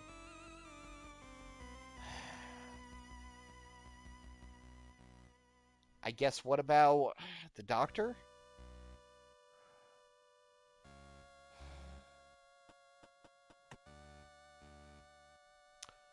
On the right-hand side of the bridge, you see the station used to control the ship. Instead, you see Hansen underneath it. You hear the occasional mumble and grumble as he struggles to remove the parts needed to allow him to access the box. I guess what if we head back to the sick bay? The only other body I have is the doctor. The bridge crew's cards have been half melted. If the doctor was in the same condition, you need to hope you could find someone else whose cards you could use. Squatting beside her, you pat the doctor down. Unlike Dr. Rosarium, who wears his on a lanyard around his neck, you don't see the doctor's keycard. Although the thickness of your suit makes the task difficult, you do best be respectful. Eventually, you reach the doctor's waist and feel a protrusion from her side. Opening your coat, you see an internal pocket. After a moment trying to fit your glove inside, you pull out an intact keycard. Stand up and read the name on the back of the card, Dr. Esri DeBoer. You unclasp a pouch on the side of your suit, deposit the card, and close it again. She won't have the clearance to let you access central computer, but maybe this will get you into the hangar. Okay. Hub. Foreside. Hangar. Although there's a chance whoever is in there might not be in a spacesuit yet, if I open these doors, I risk pulling them out in the vacuum. There may be something I missed that could get me the access codes more safely.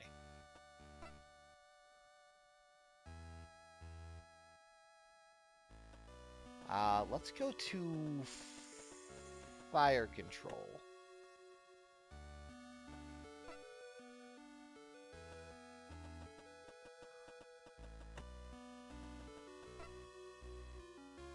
Oh, you know what? Could I get into the captain's quarters using her card?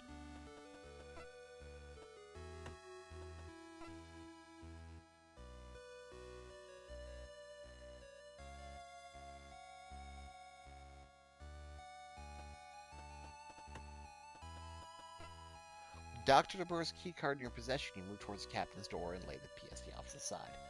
You know that you're not going to find Captain Gerard in there. A chance of anyone else being quartered is extremely slim. Potentially might be something here of use, like the access code is too great to ignore. So, use the PTS. You kneel down beside the terminal linked to the quarters, begin a roll practice process, connecting the PST and going through its menus, eventually selecting the unlock function, and then using the card. With a sense of trepidation, you unfasten the pouch on your belt and take out the doctor's key card. As a security officer, your card had enough authority to access every room, even the captain's. You weren't entirely sure if the doctor's would work as well.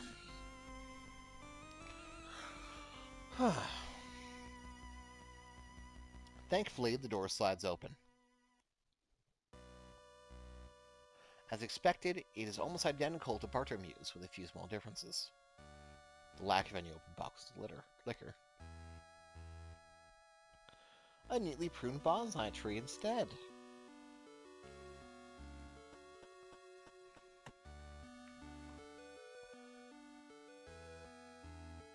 You head around to the back of the desk and try each drawer. Unsurprisingly, they're all locked. Let's try the dresser. Working your way left to right, you check the large chest of drawers for moving on the bedside table to eventually the area around the bed. Despite a rigorous check of the room, you don't find anything interesting or useful. Just personal effects.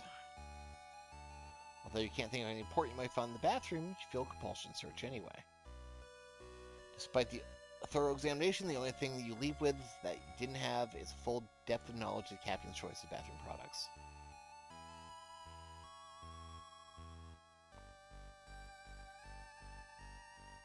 You hesitate for a moment, considering whether or not you should pick up the files in front of you.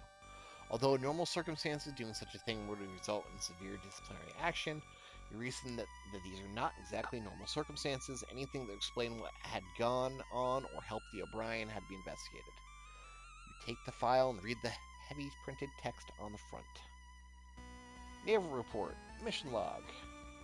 Flicking through the report is made difficult by the clumsiness of your spacesuit gloves. You manage to quickly skim your way through the contents. You scan the pages of general duty to today's ship operations and see if you can find anything out of the ordinary. As you work your way through the logs, a few curious entries and amongst the expected information catch your attention. April 8th, calendar 214. O'Brien's routine patrol path adjusted to investigate erratic Higgs field distortions. April 19th. Investigation reveals significant residual boson distortion, inconsistent with the standard drive output. Gundog dispatched to support investigation. 21st. Continuous sweep of the area surrounding distortion fields. Finds unknown object. Not recognized as Jovian, Martian, or Solar Federation. Ensigns Boot and Stett dispatch to retrieve the object. Long-range communication system remained down. Source not yet identified. O'Brien moved rendezvous point to meet with the Gundog. Rendezvous with the Gundog behind schedule. Engineer investigating unknown object for potential cause communication failure. Destructive investigation authorized. They picked up a fucking marker. We got necromorphs. We got necromorphs.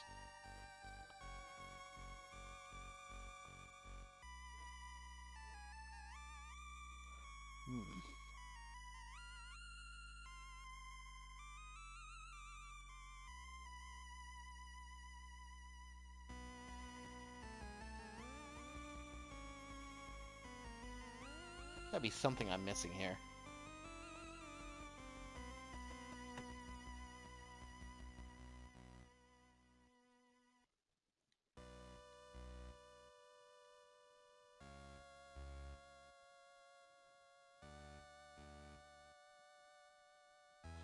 Captain's desk.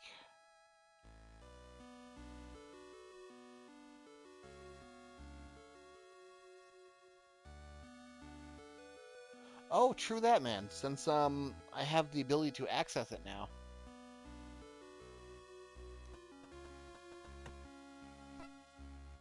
So back to corridor 1.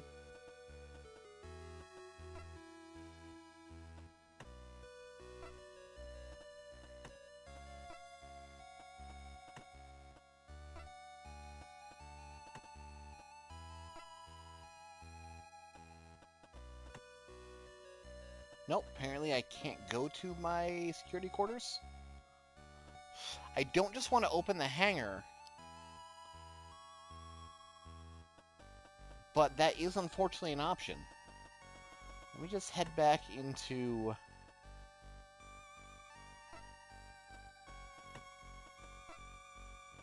the captain's quarters and just make sure there's nothing. No other objects I can interact with.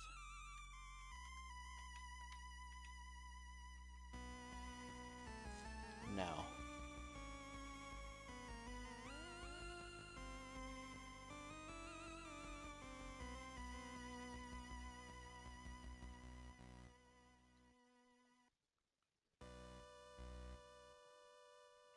Yeah, I don't know what else I could be looking for. I can't access the other rooms. The armory's on the way to engineering. Give it a shot. Foreside, central, aft side, armory. Yeah, there's no point in trying again. I don't have a reason to go in the armory. And I don't have the codes, so I don't want to access engineering yet.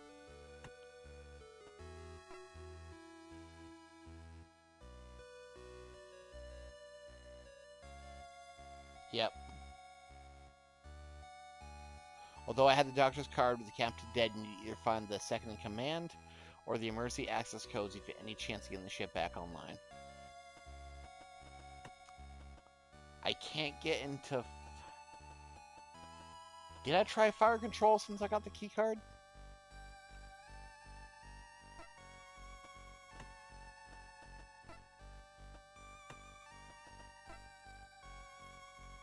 Yeah, I already tried fire control.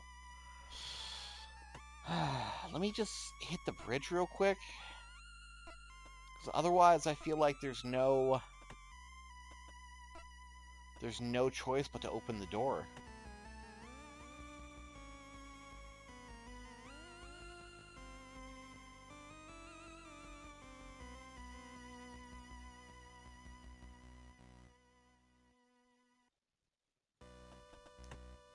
Damn.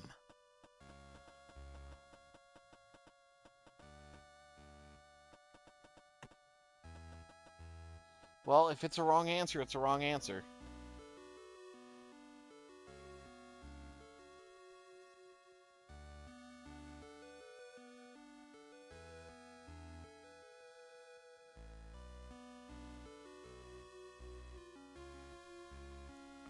Now, I just tried that and it said there's no point in bothering the captain.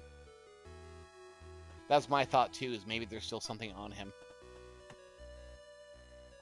There's no sense in disturbing him any further. Well, beep beep coming through.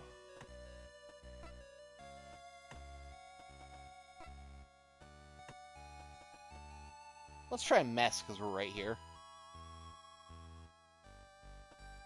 Yeah. Alright. Then why was I given access to the captain's quarters? Maybe whoever's in here has the keys I need to get into the desk to do that bullshit. I don't know.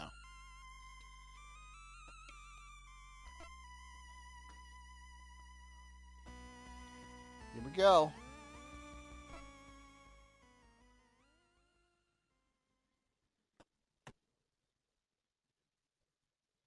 Yeah, they keep saying no response, no reason to get in there. You unlatch the front of the portable subterminal's casing and activate the device, watching pensively as it runs through its startup sequence. Once complete, you hurriedly run through all the necessary options as quickly as you can, doing your best to ensure that you have the least amount of battery power possible. One last thing. Remember I tried to go into the second commands room, Cassie's, and it was just like, can I use the taser gun on the dead person? I'm not sure if it would let me, and that's a little morbid. Oh, on the desk. I saw DE on the chat preview on the screen. Oh no. Well, I mean, it's a gun. I doubt it would do anything. Unfortunately, we're already committed, so let's go.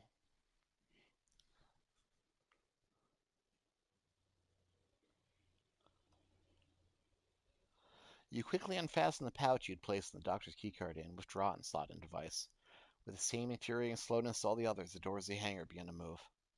You waste no time standing up and work your way through the tight gap before they're even a quarter of the way open.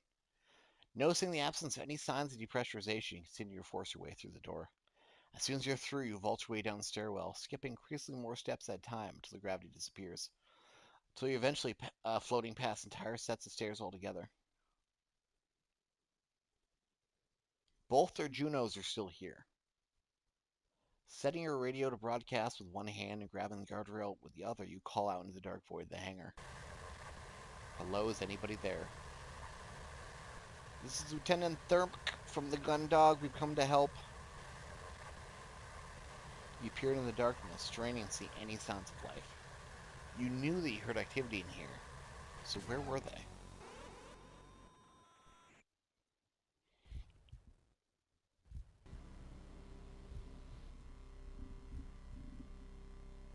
Hi.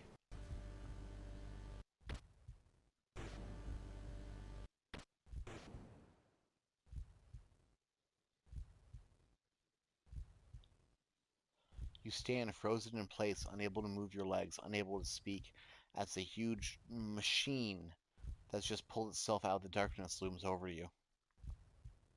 It's unlike anything you've seen before.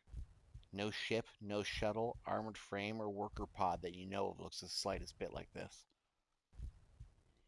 As you will yourself to do something, anything, the thing in front of you remains totally motionless until suddenly, something deep inside you tells you only have moments to react to whatever's going on. What? Fucking book it. Snapping out of the paralysis, you spin around, kick off the guardrail, and launch yourself towards the hangar entrance. Within seconds, you're already up the first flight of stairs, beginning to feel the pull of Brand's gravity when intense light floods the stairwell. You stop and look down as the light fades and see whatever just happened has resulted in a slice through the flooring below.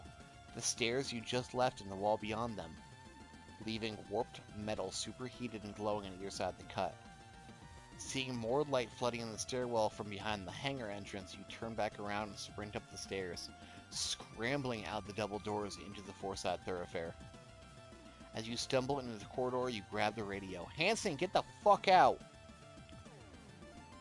You yell as you bolt for the central hub. Hanson, do you read me? Get off this ship now. Oh. You scream one last time before sprinting down the remainder of the four-side thoroughfare.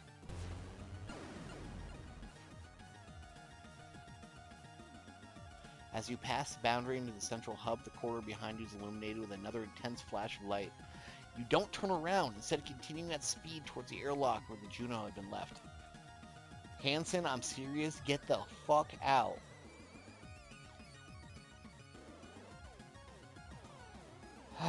You're doing your best to formulate a plan when you look back at the four-side thoroughfare and see it scored with huge cuts that run from floor to ceiling.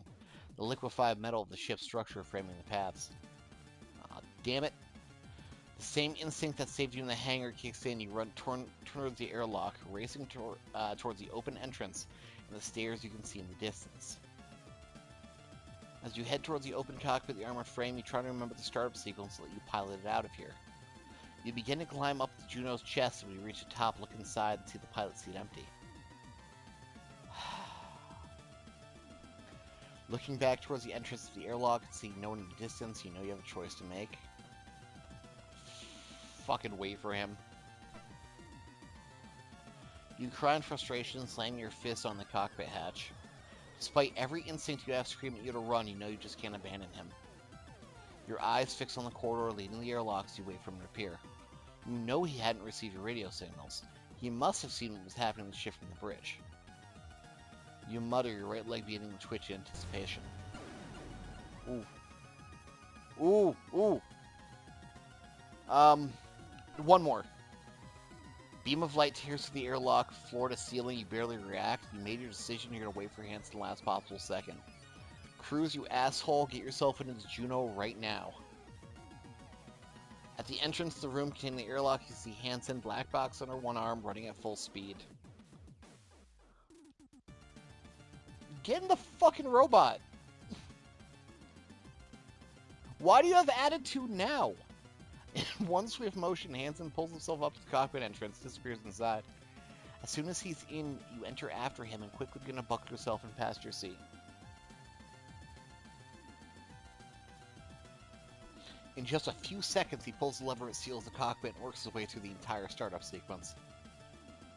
Even before the main monitor is active, he pulls back on the flight sticks, and you feel the rumble of the Juno's engines moving the armored frame away from the ship as the main view screen switches on, showing the O'Brien shrinking in the distance.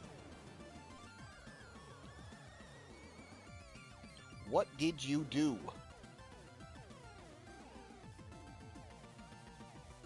There's something in the hangar, and it's angry.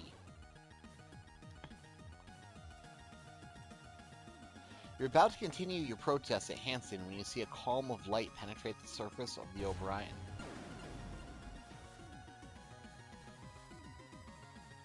The fuck? It's gotta be a prototype AF or something. Tore through the O'Brien's hull like paper.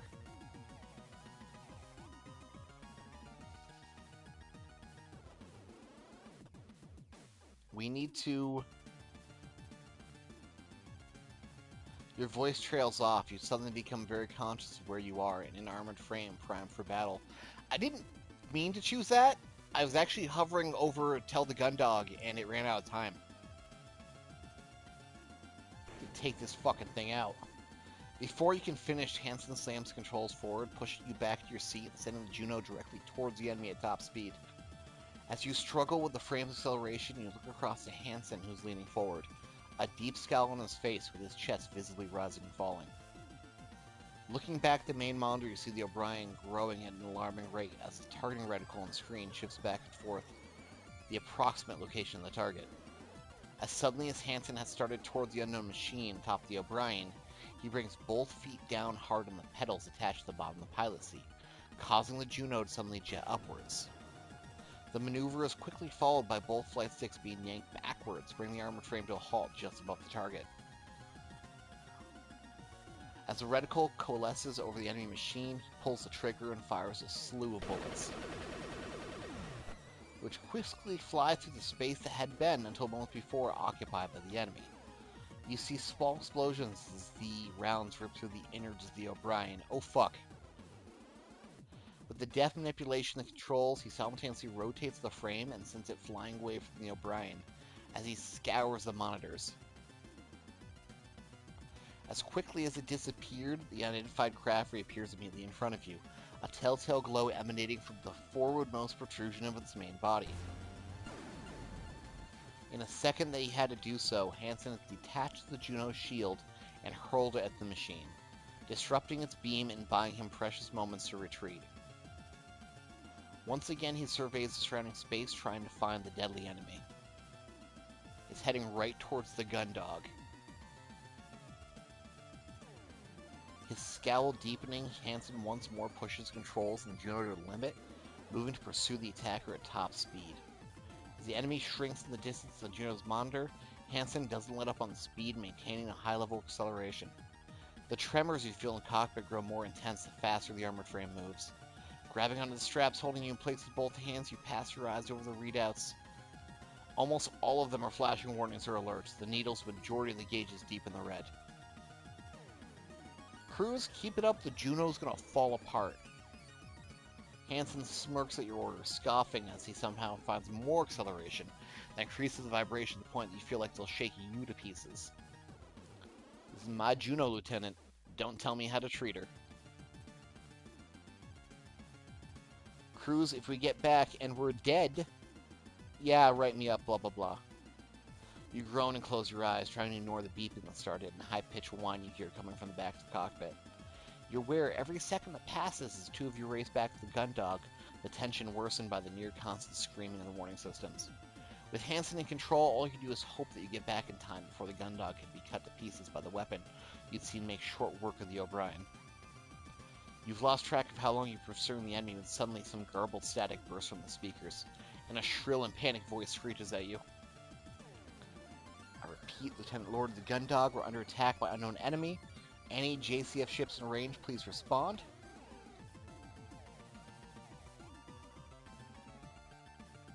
Yeah, we've been at the other ship, you asshole. Hansen rolls his eyes as he's cut off by Vanessa's demand. Shaking his head rather than following up with an answer, Hansen quickly flicks a few switches and you see the readouts in his monitor switch display information about the armored frame's weapons. As he does this, you turn your attention to the main monitor. In a distance, you can see small lights flickering in and out, surrounding a point in space on screen readouts inform you as the Gundog. With the Juno approaching the ship at high speed, you can see that the lights are actually rounds being rapidly fired from the Gundog's point defense system, a collection of rotary cannons mounted on turrets along the ship's exterior. You can tell from the short bursts and the erratic shifts in direction, they're firing the machine. Oh, from the direction they're firing, the machine you ran into in the O'Brien is moving both quickly and unpredictably, with the automated cannons unable to keep up. Lord, this is Gundog 1, we are back. Wow, it's just moving, ain't it? That's a lot of guns, too. Rapid classes are cool.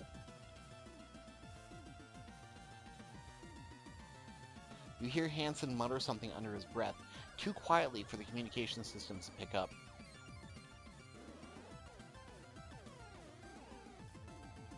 As the Juno closes in on the Gundog, you watch the trajectory of the shots being fired from the point defense system, knowing that they indicate what the enemy machine was rather than where it is.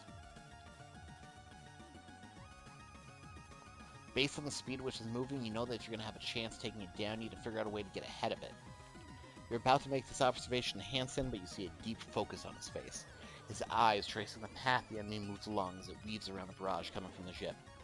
With a sudden flurry of motion of the controls, he adjusts the armored frame's trajectory, sending it soaring uncomfortably close to the Gundog's bridge, just in time to intercept the strange craft as it rises from the far side. Hansen yells.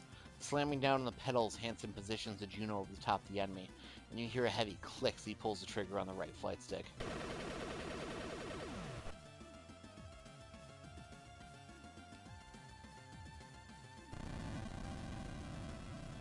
As the rounds from the machine gun slam the target, Hansen presses down the button on the left flight stick, sending a volley of missiles roaring away from the Juno's shoulder pod directly to the enemy, engulfing an explosion.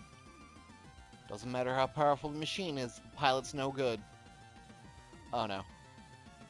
As the smoke clears, staring back, you use the machine that you've just seen hit by a swarm of missiles, each one individually powerful enough to destroy another armored frame. Instead of being totally destroyed, the craft looks completely fine. You don't even see a hint of a scratch mark on its armor. Hansen snarls, pulling the trigger on the right flight stick again, this time emptying the entire magazine onto the target. As if totally indifferent to the assault, the craft turns to face you, and you see an increasingly bright light begin to build up in front of it, with sparks and crackles of electricity running along its nearby surfaces. Move! The ensign yells back at you as he navigates the Juno away from the beam that tears through the space he just occupied. Only seconds after what felt like a moment of triumph, the tables have been so thoroughly turned. You find yourself being slammed from side to side as Hansen executes a rapid series of maneuvers in an attempt to escape the enemy's pursuit. Huge beams of energy blast through the space around you every few seconds as the Juno dives, climbs, rolls, and banks. As he weaves through the hail of bullets coming from the Gundog's own defensive systems and the attacks of the enemy machine, Hansen's breath grows faster and faster. Can't outrun the damn thing, figure something else out. His eyes flickering rapidly back and forth with monitor to gauge and his hands twitching quickly, signaling Juno darting from place to place. He doesn't seem to notice you at all. Hansen! Stow it, you can't keep this up forever, we gotta figure something out. As you yell at Hansen, you get thrown into the side of the cockpit by a high-speed turn as he pulls off just as the huge beam passes overhead, illuminating the cockpit as its brightness fills the monitors. You should...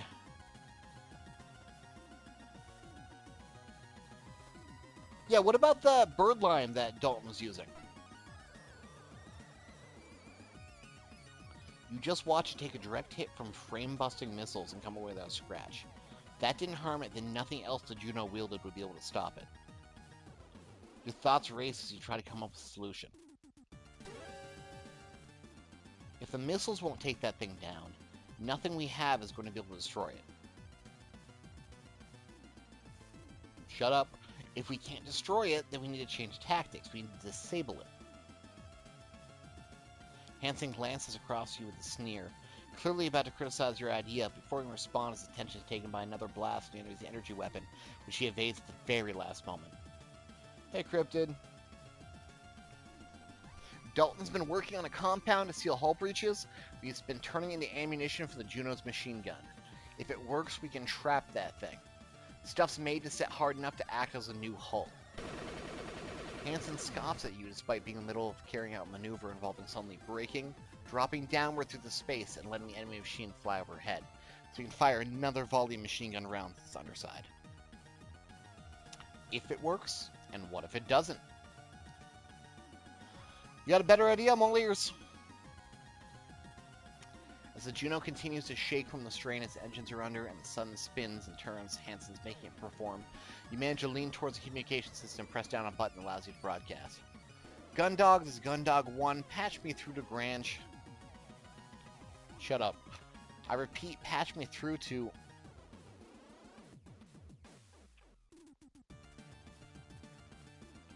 Okay, so, damn. The catapults are down, so we have to go out the main door. Oh, yo, don't mention it, man. I'm sorry I've been a little slow on the pedias, and I'm sorry that for some reason the February-March update ain't here yet, but I'm looking forward to it.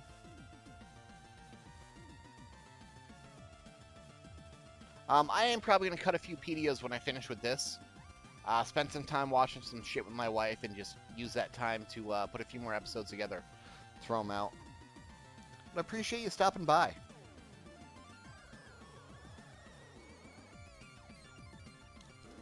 Alright.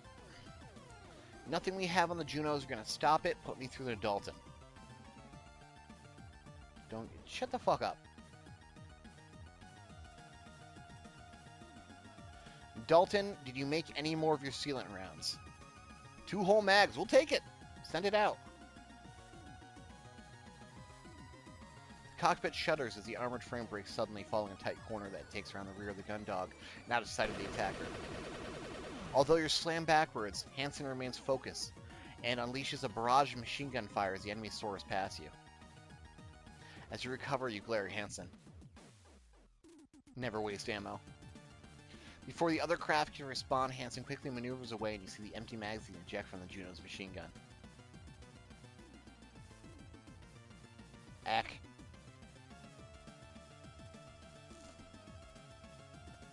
Ignore it. It's fine. Life or death. With the enemy back in pursuit, Hansen brings the Juno up to full thrust as he navigates the armored frame above the Gundog into a location you know has the most point defense coverage. The pressure from the sudden acceleration pins you against your seat, but you manage to turn and look at Hansen, the mocking he just given to Dalton at the forefront of your mind despite everything.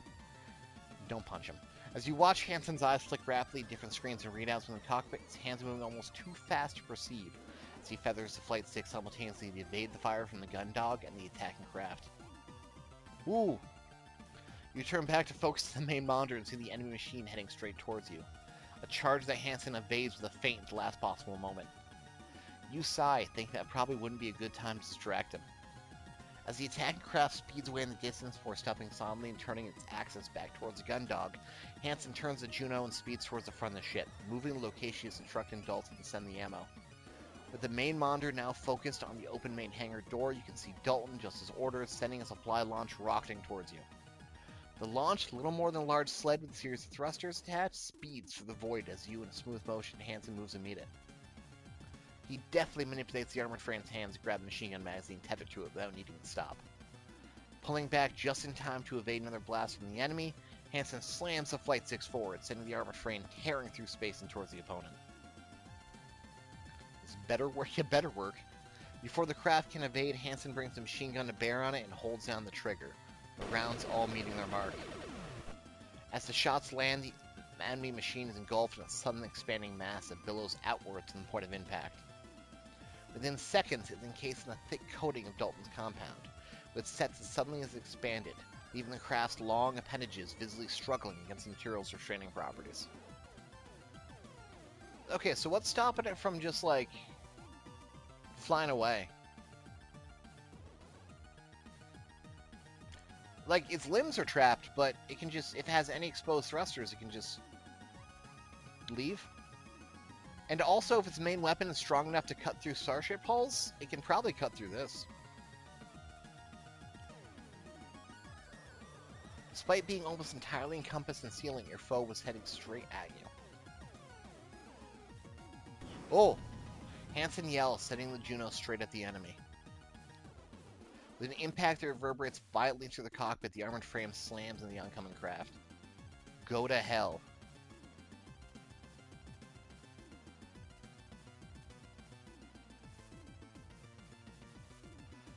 You watch as, with a rapid sequence of button presses on the right flight stick, Hansen commands the Juno to let go of his machine gun and draw its combat knife. The whole armored frame shakes with each impact as Hansen drives the knife over and over into one small portion of the exposed armor showing amongst the massive ceiling. Your world becomes a cacophony of noise as the clash on the knife at the armor surface of the enemy machine. The screams of the Juno's engines as they struggle to counteract the other craft's thrusts, and various alarms and warnings all fill the cockpit.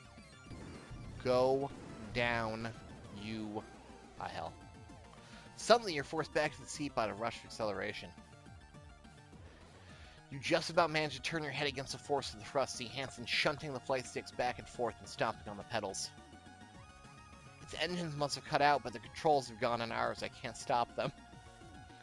As Hansen continues to struggle with the controls, Vanessa screeches at you over the radio. We're heading straight for the hangar! Yay! We're heading straight for the hangar! Oh no!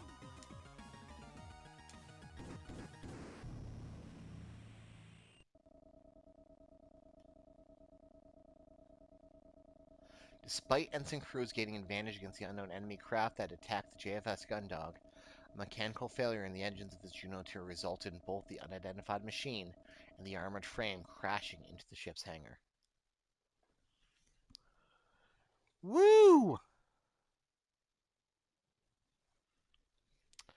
This feels like a great time to save. Oh, I should have seen what the enemy machine looked like in the Dojin mode. That's unfortunate.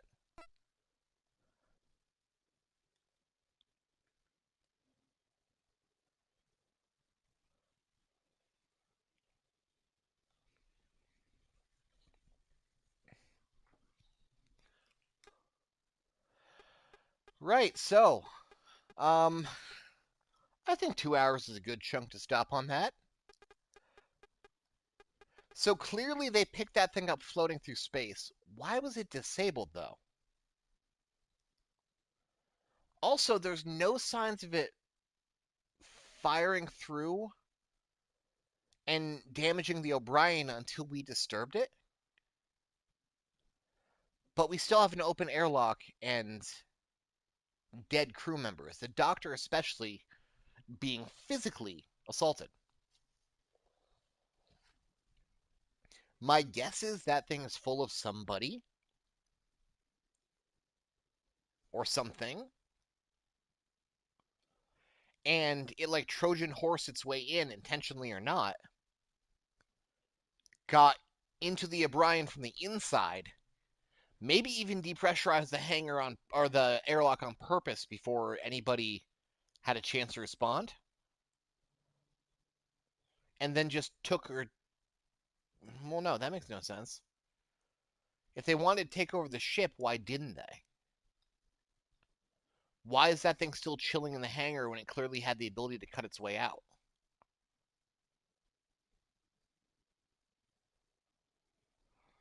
What the fuck?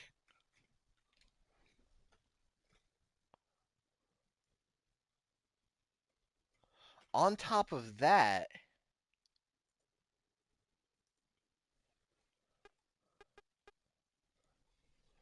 the doctor was physically assaulted. Bashir on the bridge was burned or electrocuted, but his station was intact. Is there a chance he got the same kind of thing that Cassie did? But instead of just knocking him out, it fucking fried him? And the captain got electrocuted too. Was there someone in the machine that sabotaged the ship and killed the bridge crew? But if that's the case, again, why bother fucking up the doctor? They had to be man-sized if they got out of the sick bay before the power went out. No, that thing did not kill the doctor or steal the protein powders, the potty shakes.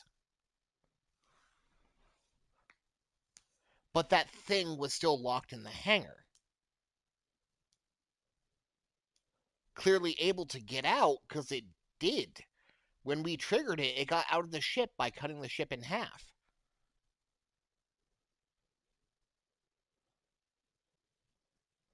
But if there's like a dude inside, why are they locked in there and we didn't find any other signs of anybody? Was the airlock an accident? Was it not an intentional action to depressurize the ship and kill everybody? We thought we saw movement down by engineering. So if it was somebody or something, they could have ducked in the armory. But then what's with them now? Like, the ship's cut in half and hundreds of kilometers away from us. And their machine. I can't imagine they could have doubled back and made their way into the hangar because all the doors are still sealed without the PST that I had, the portable service terminal. And even so, there's nothing stopping you from going a brain in a case. But if it's a brain in a case, what the fuck happened with the doctor? All those cabinets full of medicine stuff were smashed open. The only thing consumed or taken was the nutrient shakes, and the doctor was assaulted physically. She died from trauma of some sort, not electrical trauma like the bridge crew. Something was still down in, or somebody was still down in sick bay, and they managed to get in and out before the power was lost, before the ship was disabled like we were, because the access hatches to the jerry tubes in the elevator ladders were all still intact. We had to open them.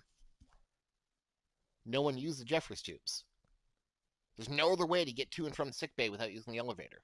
So whatever happened there happened when the power was still on. Assumably before they got hit with that same burst that we did that disabled us. Because we were talking to Bashir when it went down.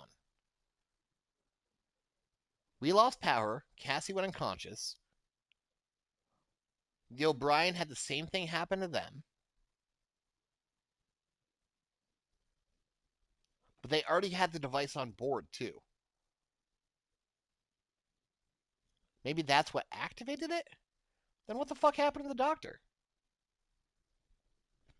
Hmm.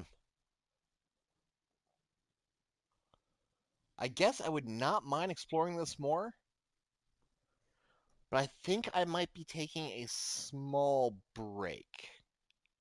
It has been 2 hours of streaming. A little bit of a headache. Let me check real quick on what my day looks like. She's gonna be home at 5. What I'm gonna do? Yeah, the shadow down the hall. That's why I said. If that was down by engineering and armory, if somebody was there or if something was there, the only place they could have gone was into the armory. If the door was already open, then they shut it, and I just didn't catch it being shut.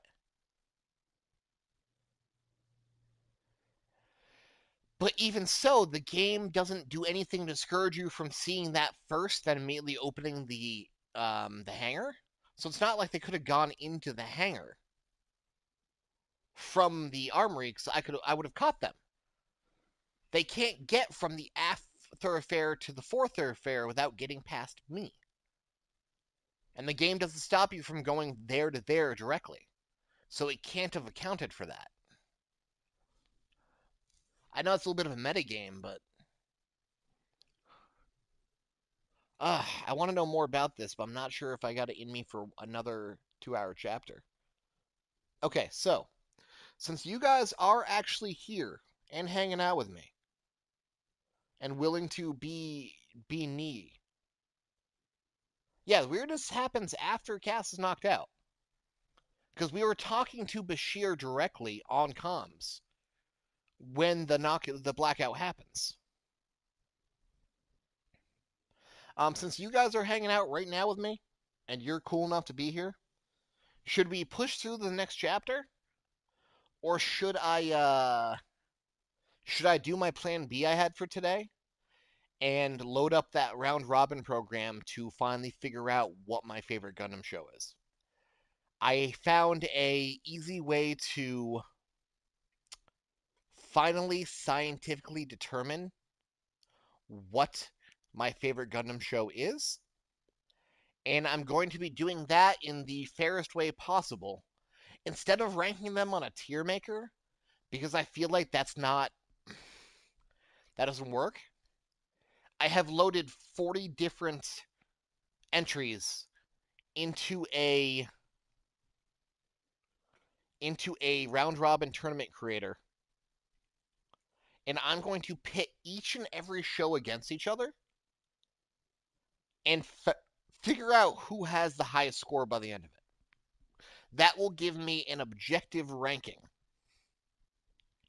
to what my favorite Gundam entry actually is, scientifically with numbers. I could continue Gundog, or I could finally do that, and you guys can join me as my autism flares up to the maximum, and I figure out what the fuck my deal is.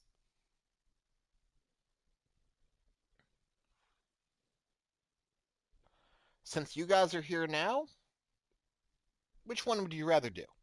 I'm up for either. One more chunk of either after a small break.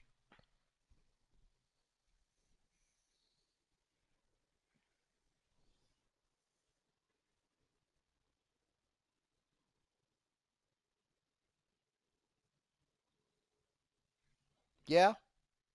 Scientifically figure out what my favorite bullshit is? I'll wait for other people to chime. Alright, so in that case, I'm going to be taking like a small half an hour break so I can pop an aspirin, clean up a tiny bit, grab something to eat, and then I'll start another stream with this in mind. I'll probably also make a thumbnail while I'm taking a poopy. But we're gonna figure it out. We're gonna figure out exactly what makes me tick. So I guess I'll see you dudes back here in like a half an hour or so. I'll try to start it for 2:30. Thank you for hanging out for Gundog. I am so fucking curious what this is going towards. Like I could not be more locked in on this now. I'm in chapter 7. Oof. So I'll see you guys in a bit. Thanks for hanging out. We'll pick this right back up soon.